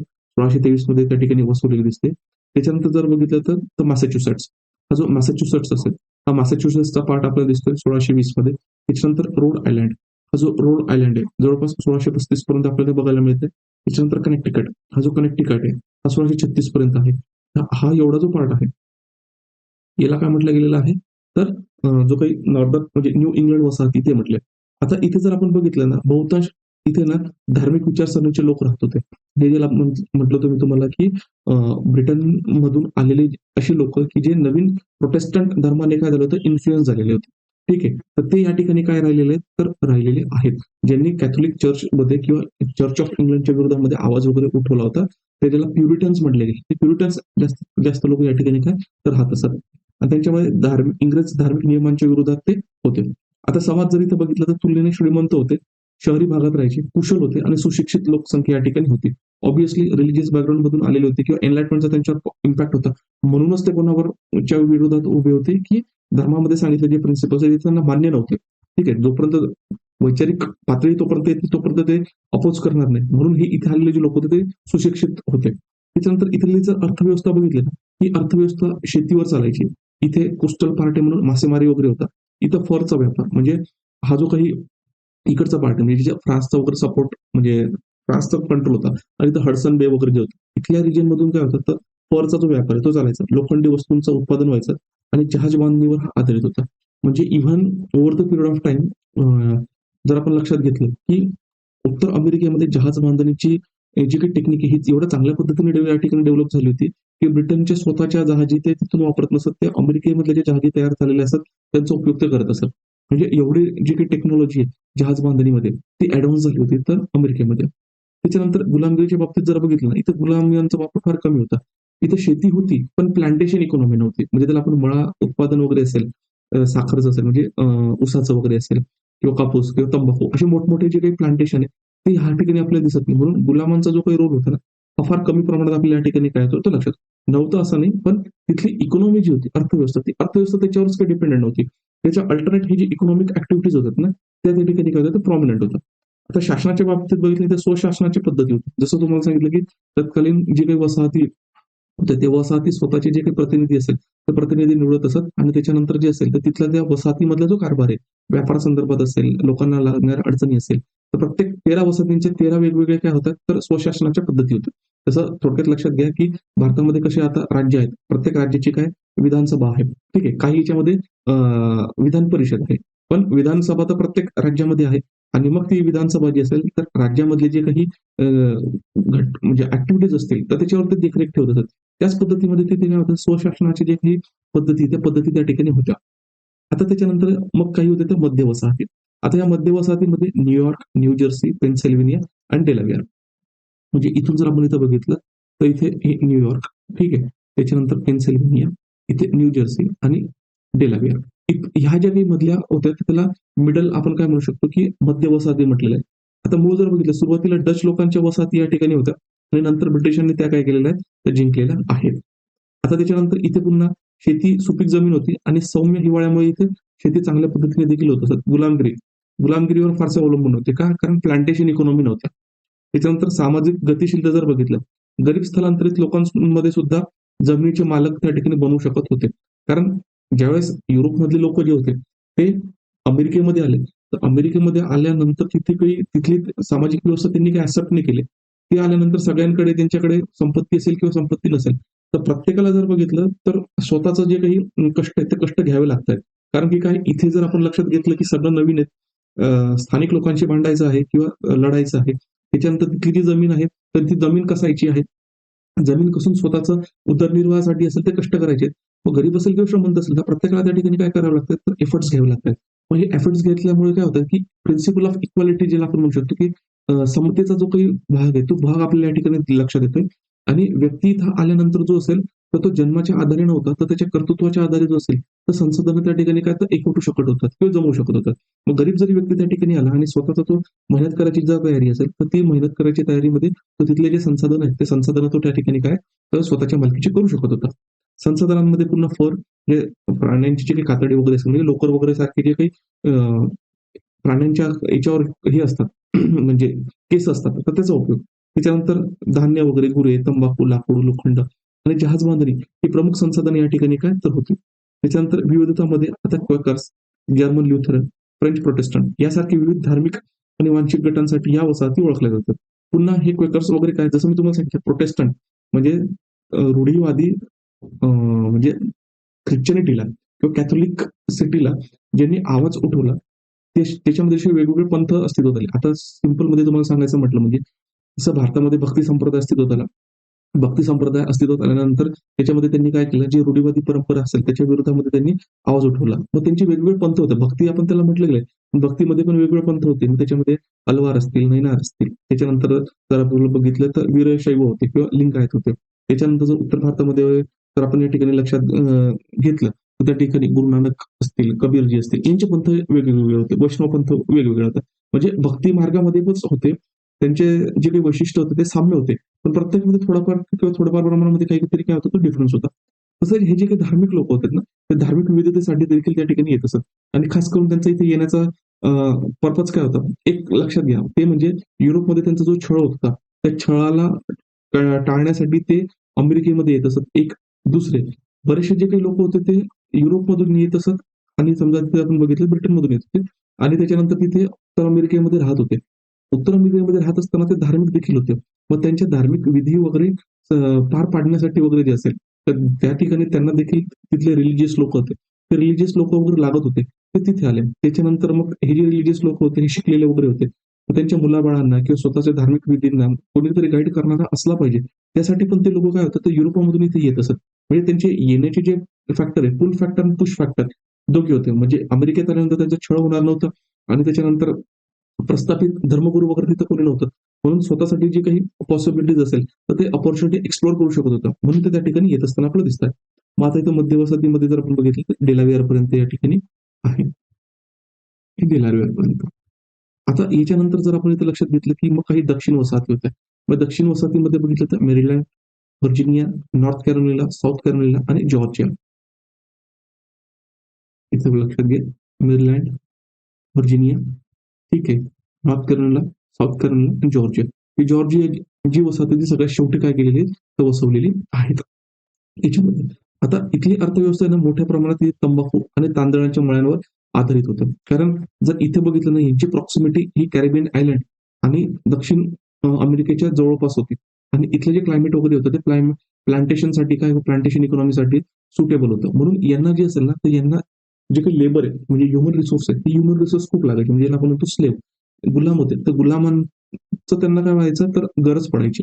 मग आता याच्यामध्ये जर बघितलं की गुलाम असलेल्या आफ्रिकन आणि करारबद्ध मजुरांवर जे असेल त्यांना फार मोठ्या प्रमाणावर काय तर अवलंबून राहायचं. त्यांनी ते स्वतः कष्ट नाही करायचे, कष्ट करून घ्यायचे. त्यांची संपत्ती ओन केलेली होती त्यांनी, म्हणजे तिथल्या जमिनी वगैरे सुद्धा स्वतःच्या कंट्रीमध्ये त्यांनी घेतलेल्या आहे. आता लोकसंख्येच्या बाबतीमध्ये जर बघितलं ना, तर 18व्या शतकाच्या मध्यापर्यंत अमेरिकेमध्ये 2,35,000 आफ्रिकन गुलामांपैकी सुमारे 68 गुलाम जे असतील, हे दक्षिणेकडील भागामध्ये राहत होते. म्हणजे या ज्या 13 वसाहती ना, 13 वसाहतीमध्ये जवळपास 18व्या शतकापर्यंत जर बघितलं, 2,35,000 जे गुलाम आहेत, जे आफ्रिकेमधून वगैरे आलेले आहेत किंवा मग आफ्रिकेमधून आल्यानंतर तिथे जे जनरेशन टू जनरेशन राहिलेले आहेत आणि त्यांच्या पुढच्या पिढी पण अस्तित्वात आलेल्या आहेत, ते जर पूर्ण टोटल मिळाले तर त्याच्यामध्ये 2,35,000 पैकी जवळपास 68 जे काही गुलाम होते ते दक्षिण भागात राहत होते. म्हणजे दक्षिण भागामध्ये जर आपण इथं बघितलं की हे Maryland, Virginia, north Carolina, south Carolina आणि जॉर्जिया या भागामध्ये काय होत होतं, तर ते राहत होते. आणि व्हर्जिनिया ही तीच भाग आहे तिथे जेम्सटाउन वगैरे जे असेल पहिली वसाहत त्या ठिकाणी काय केलेली तर वसवल्या गेलेली होती. समाज जर आपण बघितली तर ग्रामीण अभिजात वर्गाचे वर्चस्व होते, पण इथं धार्मिक छळ नव्हता. लक्षात घ्या. मग आता कारण काय प्लांटेशन इकॉनॉमी व जसं जमीनदार वगैरे असतात, तर जमिनीच्या आधारे त्यांची जी काय होती, तर मालमत्ता वगैरे होती. पण जसं फ्युडलिझम मध्ये म्हणजे सरंजामशाहीमध्ये काय होतं, तर सरंजामशाहीमध्ये धर्माचं वगैरे वर्चस्व किंवा हे जे काही प्लांटेशन वाले वगैरे असतील, तर त्यांचा वर्चस्व होतं. म्हणजे धर्माच्या बाबतीत किंवा धर्माच्या बेसवर तिथं छळ होत नव्हता. हा यांच्याकडे जमिनी होत्या, पण जो फ्युडलिझमचा जो काही पार्ट होता किंवा सरंजामशाहीची जी काही वैशिष्ट्य होती, ते वैशिष्ट्य कमी प्रमाणात होती या ठिकाणी. हे आपल्या लक्षात घेणे गरजेचे आहे. म्हणजे 13 किंवा 13 वसाहती, या 13 वसाहती आपल्याला या ठिकाणी काय तर लक्षात आपण घेत आहोत. आता सुरुवातीला जेव्हा लक्षात घ्या मित्रांनो, की 18व्या शतकाच्या पूर्वार्धापर्यंत ना ब्रिटिश वसाहतींचा हा ठिकाणी काय होतं, तर सुवर्ण काळ होता. नंतर या ठिकाणी काय तर कन्फ्लिक्ट आहे. हे कन्फ्लिक्ट या ठिकाणी क्रिएट होत गेले. कारण सगळ्यात महत्त्वाचं म्हणजे काय, एक म्हणजे ब्रिटनमधून आलेले लोक होते. त्या 13 वसाहतीत यांची इकॉनॉमिक इंटरेस्ट युरोपमधून अदर कंट्रीज पण आलेल्या होत्या. मग फ्रान्स असेल, स्पेन असेल, ठीक आहे. हे पण ह्या युरोपियन कंट्रीज मधला जो संघर्ष झालायचा त्याचा परिणाम पण त्यांच्यावर होतो. त्याचबरोबर जे ब्रिटनमधून आलेले लोक ज्यांनी वसाहती स्थापन केल्या, त्या वसाहती स्थापन करत असताना स्थानिक लोकांची त्यांचा येणारा जो संघर्ष आहे, तो संघर्ष पण त्या ठिकाणी होतोय. म्हणजे आणि त्याचबरोबर जर आपण बघितलं, की जी प्रशासकीय व्यवस्था 13 ते 13 वसाहतींमध्ये होती, त्याचं स्वरूप पण काय होत जातंय, तर काळाच्या ओघामध्ये ते बदलतंय आणि ब्रिटनशी असणारे त्यांचे जे संबंध आहेत, ते पण त्या ठिकाणी 18व्या शतकामध्ये आपल्याला बदलत असताना दिसतात. मग त्याचा परिणाम जो असेल, तर त्या 13 वसाहतींवर होत असताना आपल्याला काय तर लक्षात दिसेल. मग आता 18व्या शतकाच्या पूर्वार्धामध्ये जर आपण बघितलं ना, तर आपल्याला लक्षात येतं की स्थानिक अमेरिकन टोळ्यांची तिथे काय होते, हे युरोपियन लोक असतील तर त्यांचा संघर्ष होतोय. पूर्ण संघर्षामागचं कारण काय, एक म्हणजे ह्यांना काय यांची संपत्ती यांना जमा करायची आहे, यांचा विस्तार यांना करायचा आहे. कारण रिसोर्सेस कशा पद्धतीने वाढवले जाऊ शकतात, जेवढी जास्त जमीन किंवा जेवढा जास्त भूप्रदेश हा त्यांच्या अखत्यारीत राहील त्या पद्धतीमध्ये. मग ह्याच याच्यावर त्यांच्यामध्ये काय होतं, स्थानिक लोकांशी त्यांचा संघर्ष वाढतोय.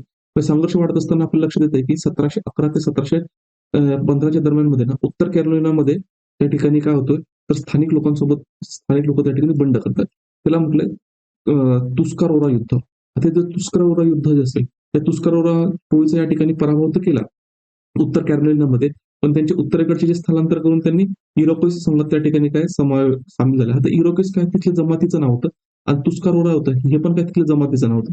आता हे जे उत्तर कॅरोलिना इथे बघा, हे नॉर्थ कॅरोलिना आणि जसं मी तुम्हाला सांगितलं की हे जे मेरीलँड पासून Virginia, north Carolina, south Carolina, Georgia हे ना प्लांटेशन इकॉनॉमीवर बेस्ड होते. म्हणजेच काय, एक म्हणजे त्यांना मोठी जमिनी पाहिजे आणि मग त्या ठिकाणी काय तर चांगल्या पद्धतीने ते काय करू शकतात, शेती करू शकतात आणि दुसरी गोष्ट त्या ठिकाणी त्यांना काय तर लेबर पाहिजे. म्हणजे या दोन्ही कॉन्टेक्स्ट मध्ये जर बघितलं तर स्थानिक लोकांशी होणारा जो संघर्ष आहे, तो संघर्ष आपल्या या ठिकाणी काय होतोय तर दिसतो आहे. त्याच्यानंतर जर बघितलं मग 1715 ते 1717 या दरम्यान दक्षिण कॅरोलिनामध्ये यामास युद्ध झालं. म्हणजे याचा आता हा साऊथ कॅरोलिना याचे पडसाद बाकीच्या याच्यामध्ये पण काय होतं तो पडतायत. याच्यामध्ये यामासी आणि त्यांच्या सहयोगी टोळ्यांनी ब्रिटिश वसाहतवाद्यांवर हल्ला केला. पण शेवटी काय वसाहतवाद्यांनी जे स्थानिक लोक होते त्यांच्या बाजूला त्यांनी केला. चेरोकी नावाची टोळी होती. त्यांच्या मदतीने जे असेल तर कोणावर त्यांनी यामासीवर काय केलेलं आहे, तर आणि त्यांचे सहयोगी टोळ्या असतील तर त्यांच्यावर त्यांनी वर्चस्व मिळवलेलं आहे. आणि या युद्धामुळे यामासींची शक्ती काय आली तर संपुष्टात आली आणि दक्षिण कॅरोलिनामध्ये ब्रिटिशांचे वर्चस्व त्या ठिकाणी काय झाले तर प्रस्थापित झाले. म्हणजे इथे जर आपण बघितलं तर तुस्कारोरा तुस्कारोरांना पण त्यांनी काय केलेलं आहे तर कंट्रोलमध्ये आणलेलं आहे. साऊथ कॅरोलिनामध्ये जर आपण या ठिकाणी लक्षात घेतलं की हे जे असतील यामासी ट्राईब किंवा यामासी जे काही मूळ लोक होते तर त्यांच्यावर त्यांनी काय केलेलं आहे तर कंट्रोल मिळवलेला आहे. तसंच पुढे ज्यावेळेस आपण बघणार आहोत 1763-1764 मध्ये पॉन्टियाकचं युद्ध, म्हणजे पॉन्टियाक जो तिथली म्हणजे ओटावा जमाती होती त्याचा हेड होता आणि त्याने पण काय हे जे काही कॉलनीज आहेत ना तर त्यांच्या विरोधामध्ये बंड पुकारला. म्हणजे सांगण्याचं तात्पर्य काय की जसे भारतामध्ये ट्रायबल रिव्होल्ट व्हायचे, त्याच पद्धतीने तिथल्या स्थानिक लोकांनी पण कोणाच्या विरोधात काय केलेलं आहे, तर रिव्होल्ट केलेलं आहे किंवा आपण म्हणू शकतो की आवाज उठवलेला आहे. मग आता वसाहतींची जी आहे ना, ती आर्थिक संरचना कशी होती, राजकीय संरचना कशी होती किंवा सामाजिक संरचना कशी होती, ती आपण लक्षात घेऊ. ती जर आपल्या लक्षात आली ना, तर हे आपल्या लक्षात येईल की कशा पद्धतीने हे 13 कॉलनीज म्हणजे 13 कॉलनीज होते किंवा 13 वसाहती होत्या. यांनी स्वशासनासाठी किंवा स्वातंत्र्यासाठी किंवा क्रांतीसाठी आवाज का उठवला? याच्यासाठी त्यांची जी काही संरचना आहे, ती संरचना आपल्याला समजून घेणे गरजेचं आहे. आता सगळ्यात महत्त्वाचं म्हणजे काय, अमेरिकेची जी अर्थव्यवस्था होती, ती भांडवलशाही आणि मुक्त बाजारपेठेच्या तत्त्वावर आधारित होती. हे लक्षात घेणे गरजेचं आहे. कारण येणारे जे लोक होते, ते कसला बाय प्रॉडक्ट होते? एक म्हणजे रिनायसा आणि नंतर जे काही एनलाइटमेंटचा जो काही प्रोसेस असतो, म्हणजे पुनरुज्जीवन आणि प्रबोधनाचा जो सुरुवातीचा काळ आहे, त्याच्यामध्ये प्रबोधनाच्या सुरुवातीचा काळ त्याला आपण म्हणतो वैज्ञानिक क्रांती किंवा त्याला सायंटिफिक रिव्होल्यूशन. त्याचे पण ते काय होतं, प्रोडक्ट होते. म्हणून ते भांडवलशाहीचा पण काय होतं, तर जो बॅगेज आहे ते सोपट घेऊन येतात आणि भांडवलशाही 3 स्टेजेसमध्ये अस्तित्वात आली. एक म्हणजे व्यापारवाद, दुसरा म्हणजे जर आपण बघितलं तर औद्योगिकीकरण आणि तिसरं म्हणजे जर आपण बघितलं तर आर्थिक वसाहतवाद आणि फायनान्शियल कॅपिटलिझम किंवा आर्थिक भांडवलवाद. मग आता याच्यामध्ये ही जी भांडवलशाही आहे, ते भांडवलशाहीने प्रेरित झालेत आणि भांडवलशाहीमध्ये सगळ्यात महत्त्वाचा इम्पोर्टन्स काय होतं, तर नफा. म्हणजे इनपुट कॉस्ट कमी असला पाहिजे आणि मार्केटमध्ये त्याची जास्तीत जास्त काय केली पाहिजे, तर प्राइस त्यांनी कॅप्चर करायला पाहिजे. हा भांडवलशाही आणि मुक्त बाजारपेठेच्या ह्याच्यामध्ये म्हणजे ट्रेड व्यापार जो असेल, जिथे जास्त प्रॉफिट होईल, डिमांड आणि सप्लाय या बेसिसवरती काय करत होते, तर रिलाय राहत होते. आता मग इथे जे काही उपजीविकेचे साधनं होते, तर ते आपल्या लक्षात येईल की उत्तरेकडे जेवढेही आपण बघितलं, तर शेती तर त्या ठिकाणी होती. फरचा जो व्यापार वगैरे असेल तो, तिथले जे काही स्थानिक इथले जे संसाधन होते, लोखंड वगैरे त्याचा उपयोग केला जायचा. त्याच्यानंतर जहाज बांधणी असेल, मासेमारी असेल, या पद्धतीचे जे काही उद्योगधंदे होते, तर ते त्या ठिकाणी आपल्याला दिसतात. उद्योगांमध्ये जहाज बांधणी असेल, लाकूड कापणी असेल, खाणकाम असेल, या क्षेत्रामध्ये पण त्या ठिकाणी काय आपल्या हे इकॉनॉमिक ॲक्टिव्हिटीज या लक्षात येतात. आता ब्रिटिश वसाहतींचे आर्थिक महत्त्व कसे होतं? आता लक्षात घ्या, हे ब्रिटिशांचं जे काही कंट्रोल होतं ना, हा फक्त काही त्या 13 कॉलनीज पुरतं नव्हतं. तर ते वेगवेगळ्या त्या ठिकाणी आपल्याला दिसतायत. मग वेगवेगळे इथं लक्षात घ्या. आता ब्रिटनच्या ज्या काही कॉलनीज आहेत ना, काही कॅरिबियन आयलँड्समध्ये होत्या. ह्या 13 कॉलनीजवर होत्या आणि याच्यानंतर हा जो काही हडसन बे आहे, ठीक आहे, कंपनी. इथे पण त्यांचं काय होतं, तर कंट्रोल होतं.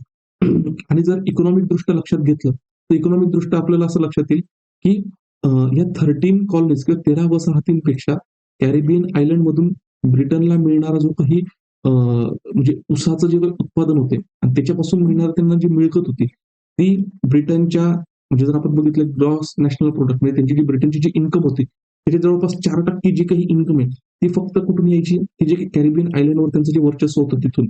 2 नंबरचा इम्पॉर्टंट त्यांच्यासाठी आर्थिक दृष्टीने जो महत्त्वाचा प्रदेश होता, हा जो हडसन बेचा जो रिजन होता तो. कारण इथून जो फर म्हणजे प्राण्यांची कातडीचा जो व्यापार व्हायचा ना, त्याचाही फायदा कोणाला व्हायचा? तर ब्रिटनला व्हायचा. आणि सगळ्यात इकॉनॉमिकल इम्पॉर्टन्स जर बघितलं, ह्या 13 कॉलनीज होत्या किंवा 13 कॉलनीज होत ना, ह्या 13 कॉलनीज त्यांना त्या पद्धतीने काय तर महत्त्वाच्या राहिल्या. आता इथे त्यांनी कॉलनीज तर बसवल्या, पण प्रत्येक वेळेस त्यांचा महत्त्वाचा मुद्दा काय होता, की त्यांनी त्यांना वसाहत सारखं त्या ठिकाणी ट्रीट केलेलं आहे.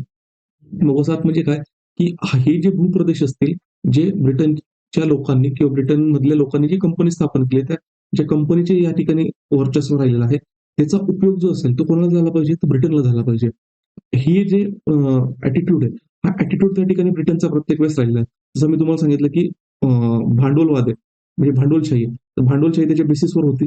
आणि दुसरी गोष्ट जर आपण त्याच्यामध्ये लक्षात घेतलं, की वसाहतवादाचा जो काही कन्सेप्ट आहे, तो वसाहतवादाचा कन्सेप्ट आपल्याला त्या ठिकाणी लक्षात येतोय. जसं मी तुम्हाला सांगितलं, ब्रिटनसाठी 13 अमेरिकन वसाहतींपेक्षा कॅनडामधील फर आणि कॅरिबियन बेटांमधील जो साखरेचा व्यापार आहे, तो फार महत्त्वाचा होता. आणि ब्रिटनच्या एकूण राष्ट्रीय उत्पन्नाचे 4% वाटा कुठून यायचा, तर कॅरिबियन आयलँडमधून. मग याच्यामुळे काय होतंय, की मग हे जे 13 कॉलनीज मधले जे काही गव्हर्नन्स वगैरे जर बघायचं असेल, त्याच्यासाठी काही फंडिंग वगैरे करायचं काम असेल किंवा तिथले ऑफिसर अपॉइंट करायचं असेल, मग प्रशासनासाठी लागणारा जो खर्च आहे ना, तो बिअर करायला किंवा तो उचलायला ब्रिटन आहे ना रेडी नसायचा. म्हणजे काय म्हणू शकतो आपण, तो टाळाटाळ करायचा. म्हणून त्याच्यामुळे आपल्या लक्षात येतं, की हे जे 13 वसाहती आहेत, या 13 वसाहतींमध्ये अ, तिथल्या लोकांना म्हणजे तिथल्या वसाहतींना प्रोटेक्शन देण्यासाठी ब्रिटनमधले फक्त जर आपण बघितलं तर 4,000 लोकांची जी आर्मी आहे, ती आर्मी त्या ठिकाणी होती आणि ती आर्मी पण कुठे राहायची, तर न्यूयॉर्कमध्ये राहायची. ठीक आहे. मग आणि म्हणजे किती कमी प्रमाणात त्यांनी आर्मी ठेवली होती, ती आपल्याला त्या ठिकाणी काय लक्षात येईल. आणि रॉयल आर्मी त्यांच्यासोबत जायची का? कारण की तिथल्या स्थानिक लोकांपासून त्यांनी स्वतःला काय करायचंय, तर ह्या कंपनीजला प्रोटेक्शन द्यायचं आहे. त्याच्यासाठी. दुसरी गोष्ट जर आपण इथं लक्षात घेतलं ना, आपण जरा मॅप येऊया ग्लोबल मॅपवर. या ग्लोबल मॅपवर या. इथं आहे या ठिकाणी हा इंग्लंडचा पार्ट. आता इथे आहे 13 कॉलनीज. आता 13 कॉलनीज मधून आहे ना, जर समजा इकडे इंग्लंडमध्ये जायचं असेल ना, तर इथून जात असताना असं लक्षात येतंय, की 1 महिन्यामध्ये शिपने त्या ठिकाणी जाता येत होतं. कारण त्या ठिकाणी काही एरोप्लेन नव्हतं किंवा रोड कनेक्शन नव्हतं. पण इथून जर जहाजाने जर निघालं, तर जहाजाने निघाल्यानंतर ब्रिटनपर्यंत जर जायचं असेल ना, तर त्या ठिकाणी 1 महिन्यामध्ये पोहोचत होतं. पण याच्या उलट जर आपण बघितलं ना, तर ब्रिटनमधून जर समजा अमेरिकेच्या कॉलनीजमध्ये यायचं असेल ना, तर जवळपास 3 महिने लागायचे. आता 3 महिने कशामुळे मित्रांनो, कम्युनिकेशनचा हा प्रॉब्लेम कशामुळे होतो दळणवळणाचा. एक लक्षात घ्या, आता हा जो पट्टा येतो ना, हा पट्टा वेस्टर्लीच्या भागात येतोय. म्हणजे जे ट्रेड विंड्स जे आपण म्हणतो, जे पूर्वेकडून म्हणजे म्हणजे सॉरी पश्चिमेकडून पूर्वेकडे वाहत आहे. म्हणजे वेस्टर्लीज आहेत. म्हणजे वेस्टर्लीमुळे काय आहे, की समजा इकडून ज्यावेळेस ते अटलांटिक कोस्टवरून जर ब्रिटनकडे जायचं असेल, तर याच्या मदतीने ते पोहोचून तर जायचे. पण जर रिव्हर्स यायचं असेल, तर रिव्हर्स येत असताना त्यांना हे जे वेस्टर्नली असतील, त्या वेस्टर्लीला क्रॉस करून जे असतील इथपर्यंत पोहोचावं लागायचं. मग याच्यासाठी यांना काय आहे, की यांना आफ्रिकेला थोडा वळसा घालून इथून त्यांना असं जावं लागायचं. म्हणजे इथून येणारे जे इस्टर्लीज असतील, त्या इस्टर्लीजच्या सपोर्टमध्ये ते त्या ठिकाणी यायचं. म्हणजे समजा कितीही प्रॉब्लेम झाला 13 कॉलनीजमध्ये, तर 13 कॉलनीजमध्ये कंट्रोल म्हणजे समजा इथं काही प्रॉब्लेम होतोय आणि इथला प्रॉब्लेम ब्रिटनला पोहोचवायला किंवा कन्वे करायला 1 महिना लागतो आणि तिथून येण्यासाठी जो असेल तर 3 महिने लागतात. म्हणजे पूर्ण टोटल फेरी जरी म्हटली तर 3 ते 4 महिन्याचा कार्यकाळ लागतोय. मग अशा वेळेस जर बघितलं तर इथून ब्रिटनवर म्हणजे अमेरिकेचे जे 13 कॉलनीज आहेत त्याच्यावर कंट्रोल ठेवलंय ना, तर ब्रिटनच्या पार्लमेंटला किंवा ब्रिटिश गव्हर्नमेंटला ना प्रॅक्टिकली पॉसिबल नव्हतं. हा एक दुसरी गोष्ट जर आपण या ठिकाणी बघितलं, की अमेरिकेचा जो इकॉनॉमी या 13 कॉलनीज आहेत किंवा 13 कॉलनीज आहेत. इकॉनॉमिकली सुद्धा त्यांना तेवढ्या ते बेनिफिशियल नाही जेवढा कॅरिबियन आयलंड आणि इथे जो हडसन बेचा जो प्रदेश असेल, तो हडसन बेचा प्रदेश म्हणून त्यांना जास्त इकॉनॉमिकल गोष्ट त्या ठिकाणी मिळत होती. म्हणून पण मग त्या ठिकाणी काय दिसतंय आपल्याला लक्षात येतंय, की जे स्वायत्ततेचा जो प्रकार आहे, हा स्वायत्ततेचा प्रकार आपल्याला ह्या 13 ज्या काही वसाहती आहेत, ह्या वसाहती त्या ठिकाणी दिसतायत. म्हणजे ब्रिटनचं कंट्रोल आहे, पण ते नॉमिनल कंट्रोल आपल्याला या ठिकाणी लक्षात येत आहे. आता नॉमिनल कंट्रोलमध्ये इथपर्यंत आलं. व्यापारवाद आपण बघितला, की आता जसं सांगितलं, की ब्रिटिश साम्राज्यवादाचे आर्थिक जे धोरण होतं, त्यांनी मर्केंटिलिझम उपयोगात आणलं होतं. मर्केंटिलिझम काय मी आता लगेच म्हणजे आता जस्ट तुम्हाला मी समजावून सांगितलं. मग याच्यासाठी काय, की या वसाहतवादाचा फायदा म्हणजे फक्त इथल्या संसाधनांचा फायदा कोणाला झाला पाहिजे, तर मदर कंट्रीला म्हणजे ब्रिटनला. याच्यासाठी मग ब्रिटनने काय केलं, वेगवेगळे ॲक्ट पास केले होते. मग पहिला जो ॲक्ट आपल्याला या ठिकाणी लक्षात येतो म्हणजे नेव्हिगेशन ॲक्ट. हा 1651 मध्ये हा कायदा जो असेल हा ब्रिटनच्या पार्लमेंटने पास केलेला होता. आता याच्यात त्यांचं म्हणणं काय होतं, तर इंग्लंड वसाहतीच्या व्यापारावर त्यांना मक्तेदारी सुरक्षित करण्यासाठी जो होता, हा या ठिकाणी काय केलेला होता, तर ऍक्ट पास केलेला होता. आता यांचं म्हणणं काय आहे, नॅव्हिगेशन ऍक्टनुसार सर्व व्यापारी माल केवळ इंग्लिश जहाजातूनच किंवा इंग्लिश वसाहतीमध्ये बांधलेल्या जहाजातूनच नेला जाईल. लक्षात येतंय? कारण आता तुम्ही मला इंग्लिश मग बाकीचे कोण कोण होते तिथे? फ्रेंच होते, त्याच्यानंतर स्पॅनिश होते, डच होते. ठीक आहे. मग यांच्यासोबत तिथल्या 13 कॉलनीजने साटेलोट करायचं नाहीये. तुम्हाला जर व्यापार करायचा असेल, तर तो फक्त जे काही इंग्लंडच्या इंग्लंडने तयार केलेले जे काही जहाजे असतील किंवा इंग्लंडच्या मालकीचे जे बंदर असतील तिथे तयार केलेले जहाजे असतील, त्याच्यातूनच तो व्यापार आहे, तो व्यापार झाला पाहिजे. त्याच्यानंतर युरोपियन आयात वसाहतींमध्ये फक्त इंग्लिश बंदरामधूनच करता येईल. बाकीचे बंदर फ्रान्सचे पण होते. ठीक आहे. त्याच्यानंतर स्पॅनिशचे पण होते, तर ते नाही. जे फक्त ब्रिटिशच्या ओन होते, तिथून आलेला जो माल असेल, तोच तुम्ही फक्त त्या ठिकाणी काय केला गेला पाहिजे, तो व्यापार केला पाहिजे. इंग्लंडला न पाठवलेल्या वसाहतीच्या मालावर कर लावला जाईल. म्हणजे त्यांनी सांगितलं होतं, की कुठलाही कच्चा माल असेल, तो फक्त इंग्लंडलाच गेला पाहिजे, बाकी दुसरीकडे कुठे गेला नाही. आणि असं जर नाही केलं, तर त्याच्यावर काय केलं जाईल, तर कर लागला जाईल. ह्या निर्बंधनामुळे काय अमेरिकन व्यापाऱ्यांनी मोठ्या प्रमाणात तस्करी आणि समुद्री दरोडेखोरी या ठिकाणी चालू केली. का? कारण जेव्हा एक्सेसिव्ह रेग्युलेशन येतं, तर एक्सेसिव्ह रेग्युलेशन झाल्यानंतर मग व्यापार करणाऱ्यांवर बर्डन येतं आणि व्यापार करणाऱ्यांवर जेव्हा कंप्लायन्स कॉस्ट वाढते किंवा कंप्लायन्स कॉस्ट वाढल्यानंतर मग ते काय करतात, तर जो लॉ असेल किंवा लीगल अँगल असेल, त्याला काय करतात, तर बगल देण्याचा प्रयत्न करतात. मग इथं जे असेल, तर स्मगलिंग वगैरे असेल, तर तो वाढायला लागला. कारण की काय ते समजा टॅक्स वगैरे लावला जातोय. अमेरिकेच्या जहाजातूनच सॉरी इंग्लंडच्याच जहाजातूनच व्यापार करायला पाहिजे. त्यांच्या पोर्टमध्ये आलेल्या व्यापारातूनच करायला पाहिजे. आता इंग्लंडच्या सगळ्या गोष्टींवर मक्तेदारी झाली. मग त्यांना पाहिजे त्या किमतीमध्येच ते विकत होते. कारण अल्टरनेट कॉम्पिटिशन कुठली नव्हती. मग इथल्या व्यापाऱ्यांनी जर समजा तिथूनच तो लॉज नेव्हिगेशन ऍक्ट जर फॉलो करायचं म्हटलं, तर त्यांच्यासाठी जो काही कंप्लायन्स कॉस्ट आहे व्यापाराचा तो वाढतोय. मग आता याच्यासाठी काय अल्टरनेटली जे डच होते, फ्रेंच होते, यांच्या व्यापारातून किंवा यांच्या थ्रू जर समजा व्यापार केला, जे इल्लीगल होते नेव्हिगेशन ऍक्ट्सनुसार, पण व्यापाऱ्यांना फायदा तर होत होता. पण मग त्याला तस्करी वगैरे समजलं जायचं. त्याच्यानंतर जर आपण बघितलं की 1660 मध्ये जो असेल इन्युमरेटेड कमोडिटीज ऍक्ट. आता या कायद्याने काय सांगितलेलं आहे, की साखर, कापूस, तंबाखू यासारखी जी नगदी पिके ना, ही नगदी पिके फक्त ब्रिटनलाच त्या ठिकाणी निर्यात करायची. बाकी दुसरीकडेच कुठे निर्यात करायचं नाही. म्हणजे तिथला जो व्यापारी वर्ग आहे, त्या व्यापारी वर्गावर पण काय घातलं तर निर्बंध घालण्यात आला. त्याच्यानंतर आयर्न ऍक्ट आणि हॅट ऍक्ट. आता आयर्न ऍक्ट आणि हॅट ऍक्ट मध्ये जर बघितलं तर वसाहतींमध्ये ह्या ज्या काही वस्तू होतात हँडमेड वस्तू वगैरे, तर त्या वसाहतींमध्ये तयार नाही करायच्या. त्या प्रत्येक वेळेस कुठून इंग्लंडमधून जे असेल तर त्या इम्पोर्ट करायला पाहिजे. म्हणजे इंडस्ट्रियलायझेशनच्या सुरुवातीला हँडीक्राफ्टची जी प्रोसेस आपल्याला इंग्लंडमध्ये दिसते आहे. ठीक आहे. तर त्याला सपोर्ट करण्यासाठी किंवा स्थानिक लोकांना सपोर्ट करण्यासाठी त्यांनी जो असेल हा कायदा या ठिकाणी काय केलेला आहे पास केलेला. म्हणजे ह्या ज्या काही बेसिक गोष्टी आहेत त्या सुद्धा त्यांनी त्या ठिकाणी काय नाही करायला पाहिजे. तर आपण काय म्हणू शकतो की उत्पादन नाही करायला पाहिजे. ते येत असताना कुठून येतील तर इंग्लंडमधूनच येतील. म्हणजे हे जे काही साम्राज्यवादी धोरण आहेत, हे साम्राज्यवादी धोरण त्यांनी त्या ठिकाणी काय केलंय तर एन्फोर्स केलेलं आहे. आता हे कायदे जर तुम्ही बघितले ना, हे कायदे पास तर केलेले आहेत. पास केलेले आहे ब्रिटनने. पण कायदा काय असतो मित्रांनो, कायदा हा सॉव्हरेन अथॉरिटीने पास केल्यानंतर तो एन्फोर्स करावा लागतो. म्हणून कायदा असतो. कायद्याला कायद्याचा इम्प्लिमेंटर किंवा कायदा अवलंबणारा किंवा बजावणारा जो व्यक्ती असेल किंवा तिथलं जे मेकॅनिझम असेल, ते मेकॅनिझम त्या ठिकाणी लागतं. पण जर आपण लक्षात घेतलं की जो दळणवळणाचा किंवा कम्युनिकेशनचा जो अँगल आहे तिथे आपल्याला डिफिकल्टी वाट दिसते. आणि दुसरं म्हणजे इकॉनॉमिकली सुद्धा जो काही आहे तर 13 या ज्या 13 वसाहती, तर 13 वसाहती अमेरिकेचं म्हणजे इंग्लंडसाठी तेवढ्या प्रोडक्टिव्ह नाही. म्हणजे काय म्हणू शकतो रिलेटिव्हली प्रोडक्टिव्ह नाही. हे लक्षात घ्या. म्हणून सुरुवातीला काय केलेलं आहे तर इंग्लंडने बऱ्यापैकी कायदे तर पास केलेले आहेत. पण ते कायदे इम्प्लिमेंट करण्यावर जो असेल त्याच्याकडे त्याने दुर्लक्ष केलेलं का? जर त्याच्यात एन्फोर्स करायचं असेल तर सगळ्यात महत्वाचं म्हणजे काय तिथलं तेवढं प्रशासन लागेल. प्रशासनासाठी कॉस्ट लागेल आणि त्याच्यानंतर तिथे तेवढी आर्मी लागेल. आर्मीचा खर्च उचलावा लागेल. याच्यासाठी त्याने काय केलं तर दुर्लक्ष. याला सॅल्युटरी निग्लेक्ट म्हटलेलं आहे. ते आपण पुढे बघणार आहोत.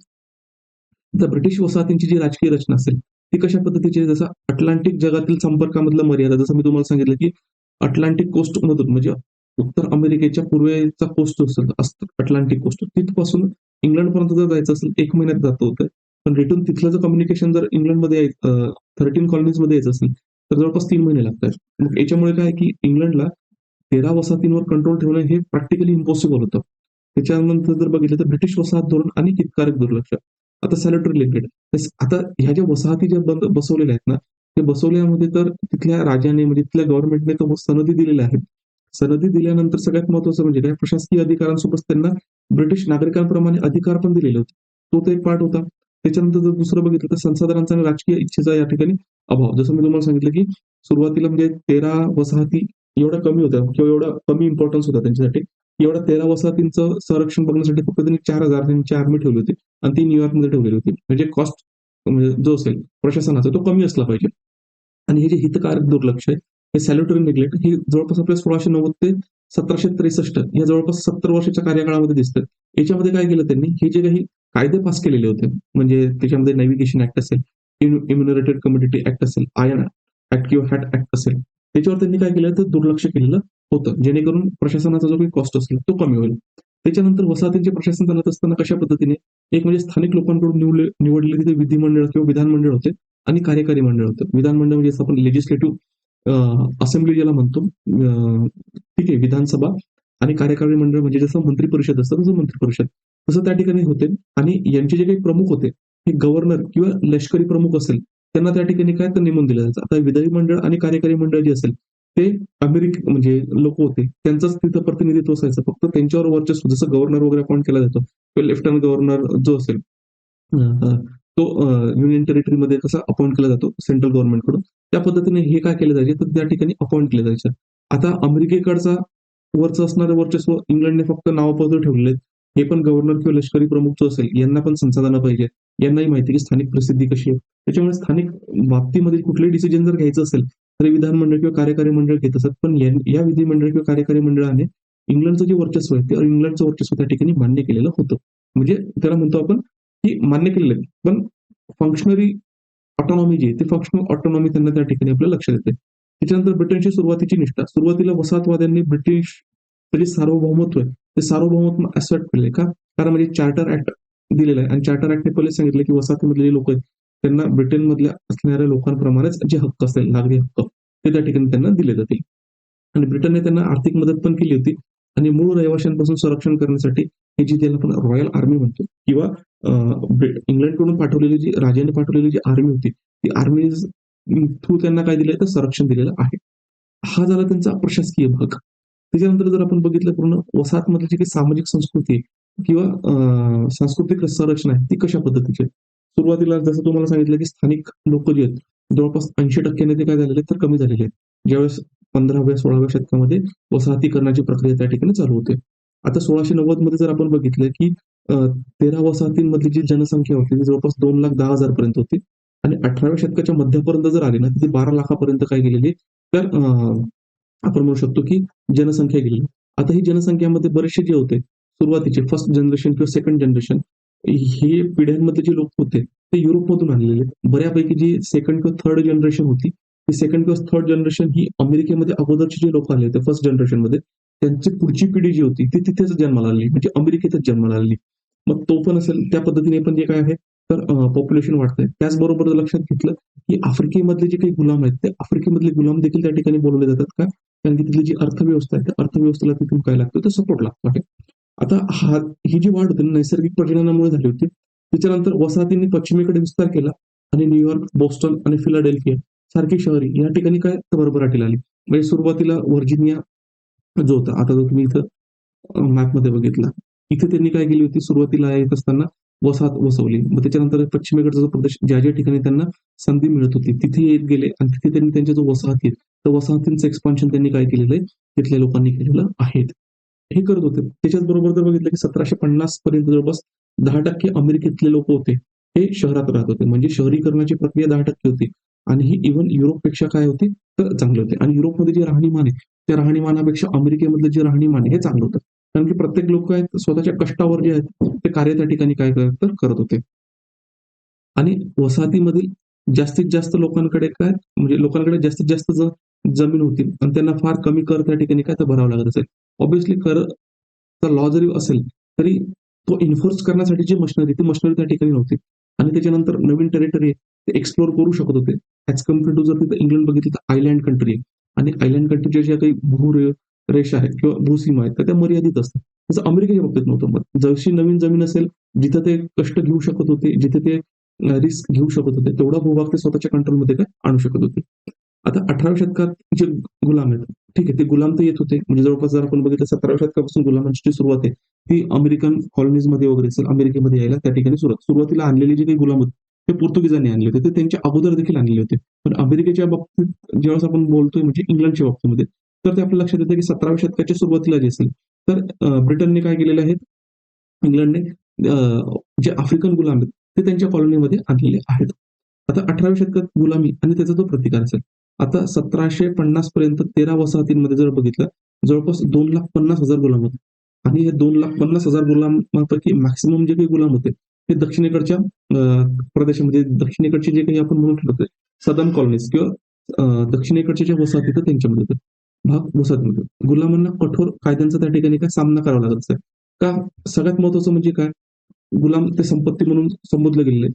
त्यांचा उपयोग जो असेल तर तिथं मळा इकॉनॉमी किंवा मळा अर्थव्यवस्था असेल किंवा प्लांटेशन इकॉनॉमी त्याच्यासाठी लागतं. त्याच्यानंतर जे काही गुलाम असतील, ते गुलाम पळून जाऊ नये किंवा त्याच्यानंतर जे असेल तर गुलामांना दुसऱ्या कोणी लोकांनी जे असेल त्यांची प्रॉपर्टी म्हणून किंवा हे करू नये.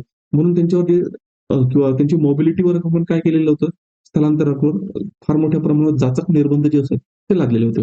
मग 1739 मध्ये जे असेल तर दक्षिण कॅरोलिनामध्ये विद्रोह झाला. तो कोणी केला होता तर हे जे काही गुलाम होते, त्या गुलामांनी त्या ठिकाणी काय केलेलं होतं, तर विद्रोह केला होता. त्याच्यामध्ये त्यांना स्टोनो विद्रोह हा म्हटलं गेलं. हा स्टोनो विद्रोह होता, हा गुलामगिरी विरोधात सर्वात मोठा त्या ठिकाणी उठाव होता.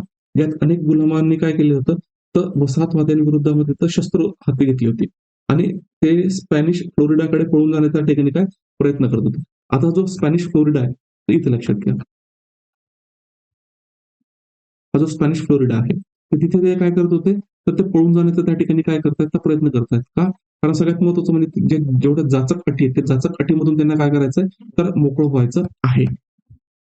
आता ह्या प्रक्रियेमध्ये काय होतंय मित्रांनो, तर जाण्याचा प्रयत्न केला आणि हा उठाव आहे ना, तर वसाहत म्हणजे अमेरिकेच्या ज्या वसाहती म्हणजे ब्रिटनच्या ज्या वसाहती होत्या अमेरिकेमधल्या, त्यांनी हा उठाव दडपला आणि त्यानंतर गुलामांवर आणखीन कडक कायदे जे असतील, ते अजून कडक कायदे त्या ठिकाणी काय करण्यात आले, तर लागू करण्यात आले. तर जर गुलाम जर नसले, तर मग त्यांची अर्थव्यवस्था कशी चालणार आहे?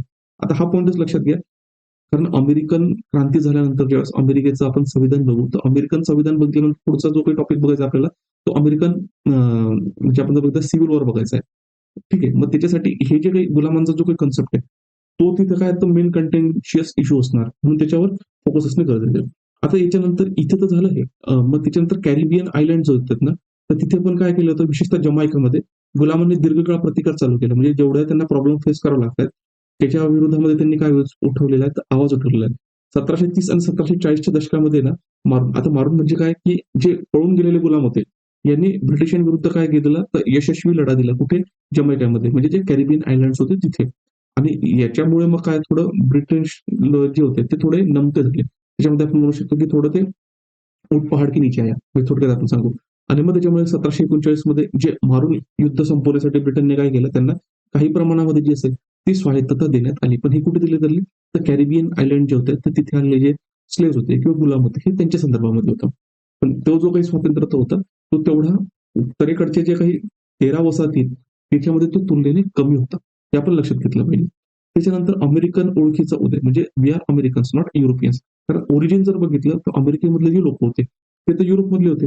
हे जवळपास युरोपमधले लोक अमेरिकेत गेल्यानंतर तिथली 80% जनसंख्या ही जर मृत पावली होती, तर मग फक्त 20% लोक त्या ठिकाणी मूळचे राहिले होते.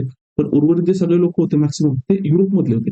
आणि पहिल्या पिढीनंतर जी दुसरी किंवा तिसरी पिढी अस्तित्वात होते, ती युरोपमधून नव्हती आली, ती तिथूनच आलेली होती. ते लोक त्या ठिकाणी काय राहतात, धर्मापासून स्वतःचा छळ होत असतील, ते लोक तिथे येतात. त्याच्यानंतर नवीन एम्प्लॉयमेंट अपॉर्च्युनिटी असेल किंवा आर्थिक स्वतःचा शोध घेण्यासाठी किंवा आर्थिक उन्नती करण्यासाठी युरोपमधले बरेचसे लोक जे असतील, तर ते कुठे येतात, तर उत्तर अमेरिकेमध्ये येतात. त्यानंतर जर बघितलं तर आफ्रिकेमधले जे स्लेव्स असतील, ते स्लेव्स त्या ठिकाणी येतात. म्हणजे नाही म्हटलं तरी हे जे सगळे लोक आहेत, ते सगळे लोक त्या ठिकाणी काय, तर अमेरिकेमध्ये येत आहेत. हे येत असताना मग जे काय, मग ते अमेरिकेचं जे कल्चर आहे, ते कल्चर त्या ठिकाणी काय होतं, डेव्हलप होते. मग अमेरिकेचं कल्चर म्हणजे काय रे मित्रांनो, लक्षात घ्या. मूळ जे लोक आलेले होते, त्यांनी सगळं तिथे जे काही अस्तित्वात आणलेलं आहे, हे स्वकष्टावर आणलेलं आहे. म्हणून सगळ्यात महत्त्वाचं म्हणजे काय, नियतीवर विश्वास न ठेवता कष्टावर विश्वास ठेवलेला. मग श्रीमंत असेल किंवा गरीब असतील, तर त्याला कष्ट घेणे, म्हणजे इथे जी काही समानता आहे, खास करून संपत्तीच्या बाबतीमध्ये ती दिसते. याच्यामध्ये एक्सेप्शन आहे, कारण गुलामांना काही समान वागवलं नव्हतं. स्त्रियांना देखील समान वागवलं नव्हतं. पण आपण म्हणू शकतो, की जन्माच्या आधारे जर असेल, तर जन्माच्या आधारे इथे काही भेदभाव नाहीये. इथे फक्त 2च क्लास दिसतात, श्रीमंत आणि गरीब, जो कॅपिटलिझममध्ये आहे दिसतोय. युरोपमध्ये वगैरे गेले तर रेसच्या आधारे काही वेगवेगळे जेनेसिस दिसतील. जसं भारतामध्ये जातीच्या आधारावर किंवा वर्णाच्या आधारावर. जन्माच्या आधारावर त्या ठिकाणी काय होतं, तर डिव्हिजन होतं. तसं अमेरिकेमध्ये नाही. त्याच्यानंतर सगळ्यात महत्त्वाचं म्हणजे काय, की संपत्तीचा जो कन्सेप्ट आहे, की एफर्ट्स केले, काही केलं तर तिथून संपत्ती जी असेल ती जनरेट त्या ठिकाणी काय, तर केली जाऊ शकते. त्याच्यानंतर धार्मिक सहिष्णुता. कारण युरोपमध्ये जर बघितलं, तर त्या ठिकाणी वाद चालू आहे कॅथोलिक व्हर्सेस प्रोटेस्टंट. आणि प्रोटेस्टंटचे जे वेगवेगळे उपपंथ आहेत किंवा प्रोटेस्टंटच्या विचाराशी जे काही सहमत आहेत, असे जे पंथ आहेत, तर त्यांच्यामध्ये काय, तर संघर्ष झाले. आणि कॅथोलिक चर्च जे असेल किंवा रिलिजन हा जुना किंवा पहिल्यापासून अस्तित्वात होता. म्हणून राजेशाहीवर पण त्याचा पगडा मोठ्या प्रमाणावर होता. मग राजेशाहीचा पगडा त्याच्यावर मोठ्या प्रमाणात असल्यामुळे स्थानिक लोकांनी जर आवाज उठवला, तर त्यांना क्रश करणे किंवा त्यांचा छळ करणे हे त्यांना पॉसिबल होतं. कारण सत्ता त्यांच्या हातात होती. म्हणून ही जी धार्मिक सहिष्णुता आहे, ती धार्मिक सहिष्णुता पण आपल्याला त्या ठिकाणी काय, तर बघायला मिळत आहे. मग इथे त्यांनी स्वतःला काय, तर अमेरिकन म्हणून त्या ठिकाणी संबोधून घेतलेलं आहे. आणि नवीन ओळख सामाजिक, सांस्कृतिक उदारमत्वात आणि आर्थिक गतिशीलतेवर आधारित होते. म्हणजे सामाजिक, सांस्कृतिक उदारमत्वात म्हणजे काय, की फ्रीडम आहे. सामाजिक बाबतीमध्ये जसं बघितलं तर 2च क्लास अस्तित्वात होते, बाकीचे नाहीये. सांस्कृतिक उदारमत्व म्हणजे काय, वेगवेगळ्या धर्मपंथाचे लोक त्या ठिकाणी येतात आणि ते टॉलरेट करतायत. ठीक आहे. आणि त्याच्यानंतर आर्थिक गतिशीलतेवर, म्हणजे व्यक्ती समजा गरीब असेल आणि तो त्याच्या कष्टाने त्याने पैसे जर कमवले, तर तो समाजामध्ये त्याचं जे स्थान आहे तो मिळवू शकत होता. नाहीतर काही ठिकाणी समाजामध्ये काय होतं, की निम्न सामाजिक दर्जामधून आलेला व्यक्ती असेल, कितीही संपत्ती असेल, तर समाजामध्ये त्याला स्थान मिळत नाही. तशी परिस्थिती ह्या ठिकाणी काही नव्हती. मग इथं अमेरिकन कल्चर किंवा अमेरिकन ज्याला आपण म्हणतो संस्कृती, हिची ओळख ही जवळपास आपल्याला 18व्या शतकाच्या मध्यापर्यंत आहे ना, विकसित होत असताना दिसतं. जसं सांगितलं, की धार्मिक सहिष्णुता. युरोपमध्ये धर्माच्या नावावर छळ होत होता आणि अमेरिकेत मात्र परिस्थिती वेगळी होती. कशा, कॅथोलिक आणि प्रोटेस्टंट पंथाचे लोक शांततेने एकत्र राहत होते. तसं युरोपमध्ये नव्हतं. धर्म ही वैयक्तिक बाब मानली जात होती आणि धर्माच्या आधारावर छळ वगैरे मोठ्या प्रमाणावर नव्हता. काही ठिकाणी होत होता, पण मोठ्या प्रमाणावर नव्हता. अमेरिकन समाज हा रेनेसाँ आणि प्रबोधनकालीन विचारांनी त्या ठिकाणी काय झालं होतं, प्रभावित झाला होता. मग रेनेसाँमध्ये पण पुन्हा रिलिजियस रिफॉर्मेशन, धर्माच्या आधारे छळ करायचा नाही किंवा धर्मामध्ये जर आपण बघितलं, प्रोटेस्टंट नेचर त्यांनी सांगितलं होतं, की धर्म काय सांगतो, की ज्या व्यक्तीवर भगवंताचा म्हणजे देवाचा जर आशीर्वाद असेल, तर तो व्यक्ती समाजामध्ये प्रगत ठरतो किंवा तो संपत्ती त्या ठिकाणी म्हणजे तो जास्त पद्धतीने काय करतो, तर यशस्वी राहतो. मग स्वतःला, मग हे लोक काय करतात, जसं युरोपमध्ये बघितलं प्रोटेस्टंट लोक आणि इथं अमेरिकेमध्ये आलेले लोक, की हे स्वतःला दाखवून द्यायचं, की देवाचं त्यांच्यावर काय आहे, तर कृपा आहे. म्हणून ते कष्ट करायचे आणि कष्ट केल्यानंतर मग त्याचा परिणिती जी असेल किंवा त्याचा जो इम्पॅक्ट व्हायचा तो कशामध्ये त्यांच्याकडे संसाधन यायची म्हणजे इव्हेंच्युअली ते यशस्वी व्हायचे. म्हणजे थोडक्यात हे को रिलेशन इस्टॅब्लिश व्हायचं, की ज्याच्याकडे संपत्ती त्याच्यावर देवाचा विश्वास आहे. आणि त्याच्यानंतर जर आपण बघितलं प्रबोधनकालीन विचारवंत. कारण इथले जे लोकं होते अमेरिकेमधले, तर लक्षात घ्या इथलं स्ट्रक्चर कशा पद्धतीने होतं. एक म्हणजे जसं सांगितलं, की हे 13 कॉलनीज ज्या होत्या, तर त्या वसाहती वसवलेल्या होत्या. ह्या ज्या वसाहती वसवलेल्या होत्या, तर त्या ट्रेडिंग कंपनीज होत्या. त्या ट्रेडिंग कंपनीजने वसाहती वसवलेल्या होत्या. म्हणजे ट्रेडिंग कंपनी ज्या होत्या, व्यापारी कंपन्या, या व्यापारी कंपन्यांचे जे काही रिलेशन आहे आणि याच्याशी संबंधित असणारे जे काही अधिकारी असतील, त्यांचा संबंध कोणासोबत यायचा तर ब्रिटनसोबत यायचा. हा एक भाग. दुसरा भाग जर आपण या ठिकाणी लक्षात घेतलं, की हे काही ट्रेडिंग कंपनीमधले महत्त्वाचे लोकं होते किंवा ज्यांच्याकडे संपत्ती होती. ही संपत्ती असल्यानंतर यांची जी मुलं वगैरे असतील, हे शिकण्यासाठी कुठे जायचं? युरोपात जायचं. त्यांच्याशी असणारा जो काही संबंध असेल, तो संबंध त्या ठिकाणी यायचा. त्याच्यानंतर जर आपण बघितलं व्यापारामुळे काय व्हायचं, या लोकांचे आहे ना ब्रिटन बरोबर काय व्हायचं किंवा युरोपमध्ये येणं-जाणं चालत असायचं. त्याचबरोबर जर लक्षात घेतलं तर ब्रिटन बरोबर तर होतंच. पण मग युरोपमध्ये बाकी फ्रान्स असेल, त्याच्यानंतर नेदरलँड असेल, स्पॅनिश असेल, पोर्तुगीज असेल, त्यांच्याशी पण या लोकांचा संबंध यायचा. म्हणून तिकडे जे काही नवीन कल्चरल थिंकिंग वगैरे या गोष्टी चालू त्या पण त्यांच्यापर्यंत पोहोचायच्या. म्हणजे युरोपमध्ये जे काही प्रबोधन काळातलं करंट होतं, मग ते राजकीय हक्कांसंदर्भात असणार आहे, ते त्याच्यानंतर धार्मिक बाबतीमध्ये असणार आहे, सांस्कृतिक बाबतीमध्ये असेल. ते सगळे विचारसरणीचे लोक होते ना, ते ह्या ठिकाणी येत होते आणि यांचा संबंध असेल, तो त्यांच्याशी काय होत होतं, तर येत होतं. मग त्याच्याच परिणतीमध्ये आपलं लक्षात येतं, की शिक्षण आणि प्रबोधन यांची पण स्प्रेडिंग या ठिकाणी होते. कशा पद्धतीने? आता अमेरिकेमध्ये बऱ्यापैकी जे चांगले विद्यापीठ आहेत, ते तत्कालीन काळामध्येच काय जसं अमेरिकेचं कॉलोनायझेशन होतंय किंवा तिथे वसाहतीकरण होतं, त्याच प्रक्रियेमध्ये काय केलेलं आहे, तिथे चांगले-चांगले विद्यापीठ हे बसवले गेले. सगळ्यात महत्वाचं जे चांगलं होतं हार्वर्ड विद्यापीठ. आता अजून पण ते फेमस आहे. 1636 मध्ये हे सगळ्यात जुनं विद्यापीठ त्या ठिकाणी होतं. आता सुरुवातीला याचा पर्पज काय होता, की धार्मिक शिक्षणासाठी स्थापन झाले होते. कारण हे युरोपमधून बाहेर आलेले लोक इथे मूळचे होते. मग धर्मासंदर्भात लोकांना तिथल्या स्थानिक लोकांना असेल किंवा ते नवीन पिढी जी आहे, तर त्यांना शिक्षण देण्यासाठी मग काय हार्वर्ड विद्यापीठाची स्थापना झाली. पण over the period of time नंतर काय, की ते विज्ञान, तर्कशास्त्र आणि समाजशास्त्र यांचा अभ्यास त्या ठिकाणी काय तर व्हायला लागला. कारण कसला इम्पॅक्ट तर प्रबोधन काळाचा.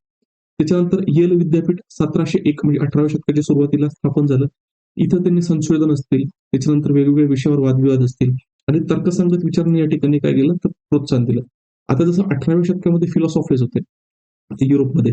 हे काय करायचे नवीन जे विचार आलेले असतील, तर ते विचार ते एकमेकांसोबत शेअर करायचे, डिस्कशन करायचे. त्याच पद्धतीमध्ये तुम्ही इथं म्हणू शकता, की हे तर्क लावायचे, डिस्कशन करायचे. तर याच्यामध्ये हे येल युनिव्हर्सिटी या ठिकाणी विद्यापीठ स्थापन करण्यात आलं होतं. पुढे मग पेन्सिल्व्हेनिया विद्यापीठ जे असेल ते 1745 म्हणजे 18व्या शतकाच्या मध्यमध्ये. यांनी बेंजामिन फ्रँकलिन यांनी स्थापन केले होते.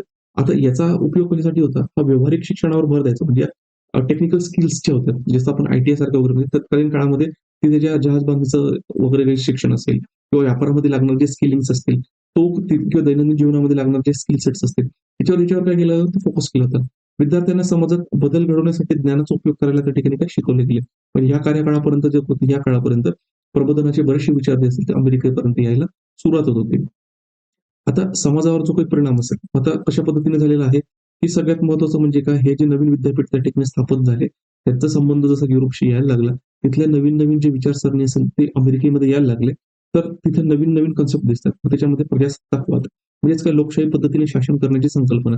म्हणजे राज्याचा किंवा राष्ट्राचा जो काही हेड असणार आहे, तो जन्माधारित नसणार आहे.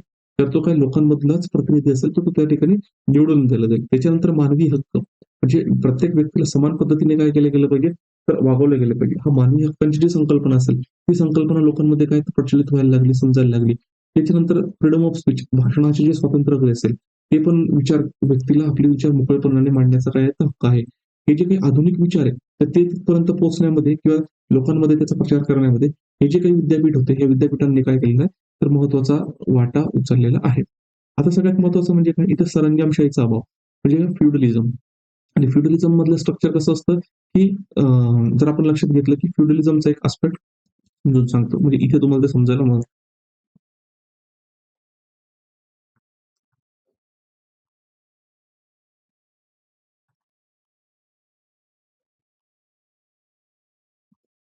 आता ही जी फ्युडलिझम आहे ना, ही 3 पद्धतीची संरचना आहे.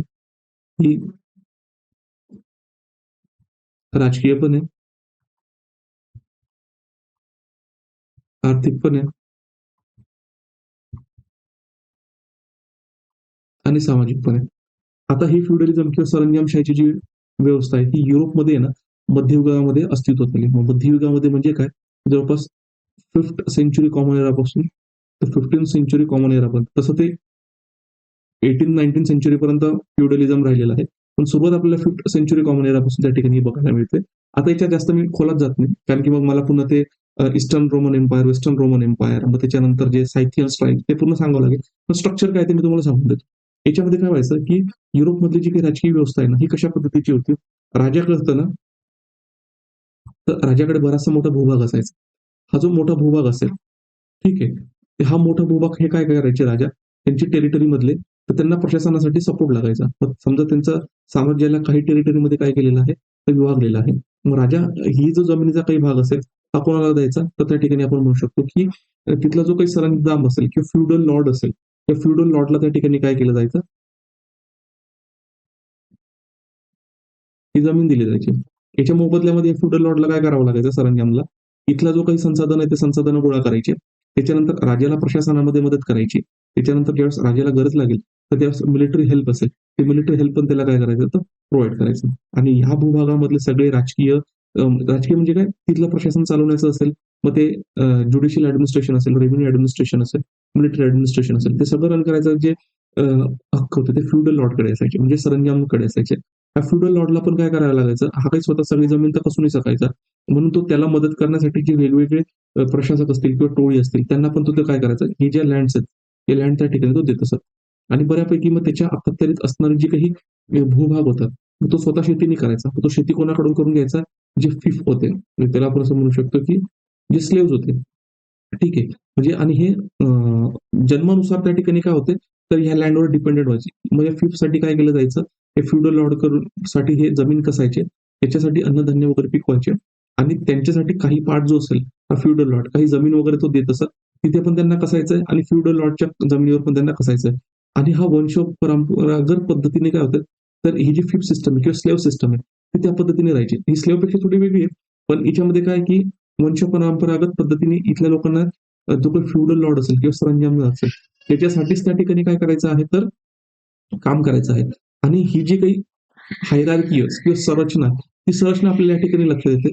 ज्याच्याकडे जमीन आहे ना, तर जमिनीचा बेस काय होतो, तर संपत्तीचा आधार हा जमीन होतोय.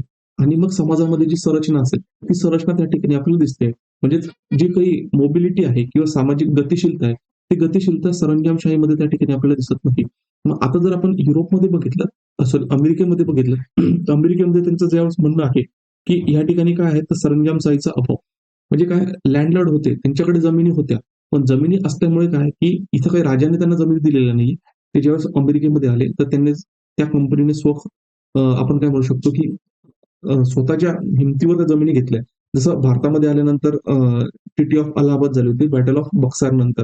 मग त्यांना तशा पद्धतीने रेव्हेन्यू राईट्स दिले होते बंगाल, बिहार आणि ओरिसामध्ये. तर आता ते फक्त रेव्हेन्यू राईट दिलेले होते. इथे त्यांनी काय केलं, त्याच्या जमिनी वगैरे असेल, त्याच्यावर त्यांचा कंट्रोल वगैरे काय केलेला होता, तर ठेवलेलं होतं. जमिनी त्यांच्याकडे होत्या, पण ती जी सरंजामशाहीची जी संरचना होती तशी नव्हती. आणि मग सामाजिक गतिशीलतेला पण त्या ठिकाणी काय होतं, तर प्राधान्य होतं. कारण की जन्मजात पद्धतीने त्या ठिकाणी काही स्लेव्ह वगैरे किंवा फिफ सारखी सिस्टम त्या ठिकाणी होते. म्हणजे अमेरिकन समाजात युरोपप्रमाणे वंश परंपरागत उमराव किंवा जमीनदार वर्ग नव्हता. तर या लोकांनी स्वतः काय केलं होतं, ती जमीन कमवली होती. किंवा श्रीमंत आणि गरीब असे दोनच वर्ग या ठिकाणी होते. त्याच्यानंतर पदवीपेक्षा गुणवत्तेला महत्व असल्यामुळे तिथे प्रजासत्ताक व्यवस्था निर्माण होण्यास सुरू. म्हणजे रिपब्लिकन फॉर्म ऑफ गव्हर्नमेंट जो असेल, तो त्या ठिकाणी काय झालेला आहे, तर अस्तित्वात आलेला आहे. त्याच्यामागे ही जी संरचना, ही संरचना पण काय होते, तर महत्वाची त्या ठिकाणी ठरते आहे. आता त्याच्यानंतर सगळ्यात महत्वाचं म्हणजे काय, अभिजात वर्गाचे ब्रिटनशी एकीकरण आणि वाढता संघर्ष. आता तत्कालीन काळामध्ये अमेरिकेमध्ये जो अभिजात वर्ग होता, अभिजात म्हणजे काय, थोडा अप्पर क्लास जो म्हणतो आपण म्हणतो, अप्पर क्लासमध्ये बघितलं ज्यांच्याकडे जमिनी होत्या, शेती होत्या, त्या बाबतीमध्ये ठीक आहे. त्याच्यानंतर दुसऱ्यामध्ये ज्यांच्या जहाज बांधणीचे वगैरे काही कारखाने वगैरे असतील ते, जे व्यापारी वर्ग होता ते व्यापारी वर्ग. आता हे जे सगळे लोक होते, तर हे काय होतं, याला अभिजात वर्ग म्हटले गेले. आणि ह्या अभिजात वर्गाचे आहेत ना, तर ब्रिटनशी काही ना काही संबंध यायचे. ते कशा पद्धतीने, आता वसाहतींमधली अनेक अभिजात वर्गाचे ब्रिटनशी सामाजिक आणि आर्थिक संबंध होते. ते कशा पद्धतीने, आता जॉर्ज वॉशिंग्टन सारखे जे श्रीमंत जमीनदार वर्ग होते ना, हे ब्रिटिश व्यापारी कंपन्यांमार्फत आपला व्यवसाय चालवत होते. हे ब्रिटनमधले जे काही व्यापारी कंपनी होतात, त्यांच्या मार्फत ते व्यवसाय त्या ठिकाणी चालवत होते. म्हणजे त्यांच्या जहाजांमधून मालाची ने-आण करणे, त्यांच्या थ्रूच असेल तर गोष्टींचा इम्पोर्ट एक्सपोर्ट म्हणजे ज्या काही गोष्टी करणे तसं. त्यानंतर अभिजात कुटुंबांनी आपल्या मुलांना शिक्षणासाठी ब्रिटनला पाठवले होते. आर्थर ली वगैरे सारखे जे असतील, त्यांच्या मुलांनी वगैरे जे असेल तर शिक्षणासाठी कुठे पाठवले तर ब्रिटनला पाठवले. अमेरिकेतील चर्च जे असेल ते ब्रिटिश शिक्षित धर्मगुरूंवर अवलंबून होते. ऑलरेडी मी तुम्हाला सांगितलं. ब्रिटिश शिक्षित असणारे जे धर्मगुरू असतील ते अमेरिकेत येत असेल आणि इथे धर्माचे जे काही असेल तर शिकवण देत होते. त्याच्यानंतर Benjamin Franklin, James Otis, Peyton Randolph यासारखे जे प्रमुख व्यक्ती होते, हे ब्रिटिश वसाहती प्रशासनामध्ये काम करणारे होते. म्हणजे जसं थोडक्यात हे जे काही लेफ्टनंट म्हणजे मिलिटरी ऑफिसर असतील किंवा गव्हर्नर असतील, हे तर ब्रिटनवरून अपॉइंट केले जायचे. पण तिथले जे विधिमंडळ होते किंवा कार्यकारी मंडळ होते, तर हे कार्यकारी मंडळामध्ये तत्कालीन समाजामध्ये, अमेरिकन समाजामध्ये ज्यांच्याकडे संसाधन होते त्यांचंच प्रतिनिधित्व त्या ठिकाणी होतं. मग हे जे लोक होते तर ते ऑलरेडी ते पॉलिटिकल सिस्टमचा पार्ट होते. ज्याचा संबंध कोणाशी यायचा तर ब्रिटनशी यायचा. पण या घनिष्ठ संबंधानंतर 1760 नंतर काय होतं की आर्थिक आणि राजकीय घडामोडी हळूहळू बदलायला लागतायत. मग याच्यासाठी जे असेल तर 18व्या शतकामध्ये जे वेगवेगळे म्हणजे चेंजेस झालेले आहेत. मग ते चेंजेस त्याच्यासाठी काय होतं तर कारणीभूत ठरतात. मग 18व्या शतकातून आपल्याला लक्षात येतंय की जो काही ऑस्ट्रियन वॉर ऑफ सक्सेशन वगैरे झालेला आहे. स्पेन मध्ये जो काही सक्सेशनचा इश्यू झालेला आहे. त्याच्यानंतर जर आपण बघितलं की स्थानिक जो काही प्रॉब्लेम झालेला होता अमेरिकेमध्ये, या सगळ्यांचा इम्पॅक्ट कशामध्ये होत होतं तर 7 इयर्स वॉर वगैरे होतोय. फायनान्शियल क्रायसिस त्या ठिकाणी वाढतायत. आणि मग त्याच्यामुळे जो असेल तर ब्रिटनला काय करावं लागतं आहे तर अमेरिकेमधले जे काही कॉलनीज असतील तर त्या कॉलनीवर वर्चस्व त्यांनाही ठेवावं लागत आहे. आता आजच्या लेक्चरमध्ये आपण जे बघितलं मित्रांनो, तो सगळ्यात महत्त्वाचा आपण काय की अमेरिकेमधली जी काही संरचना होती, ती कशा पद्धतीची होती 13 वसाहतींमधली. तर आजच्या लेक्चरमध्ये जेवढं झालंय ना, हे तुम्हाला अगदी व्यवस्थित पद्धतीने काय करायचं आहे, तर हे वाचायचं आहे, समजून घ्यायचं आहे. आता पुढचं लेक्चर जे असणार आहे ना, त्या पुढच्या लेक्चरमध्ये आपल्याला काय करायचंय, तर ही संरचना समजून घेतल्यानंतर ऍक्च्युली जो काही अमेरिकेची क्रांती सुरू होते, म्हणजे अमेरिकन रिव्होल्यूशन जे चालू होणार आहे,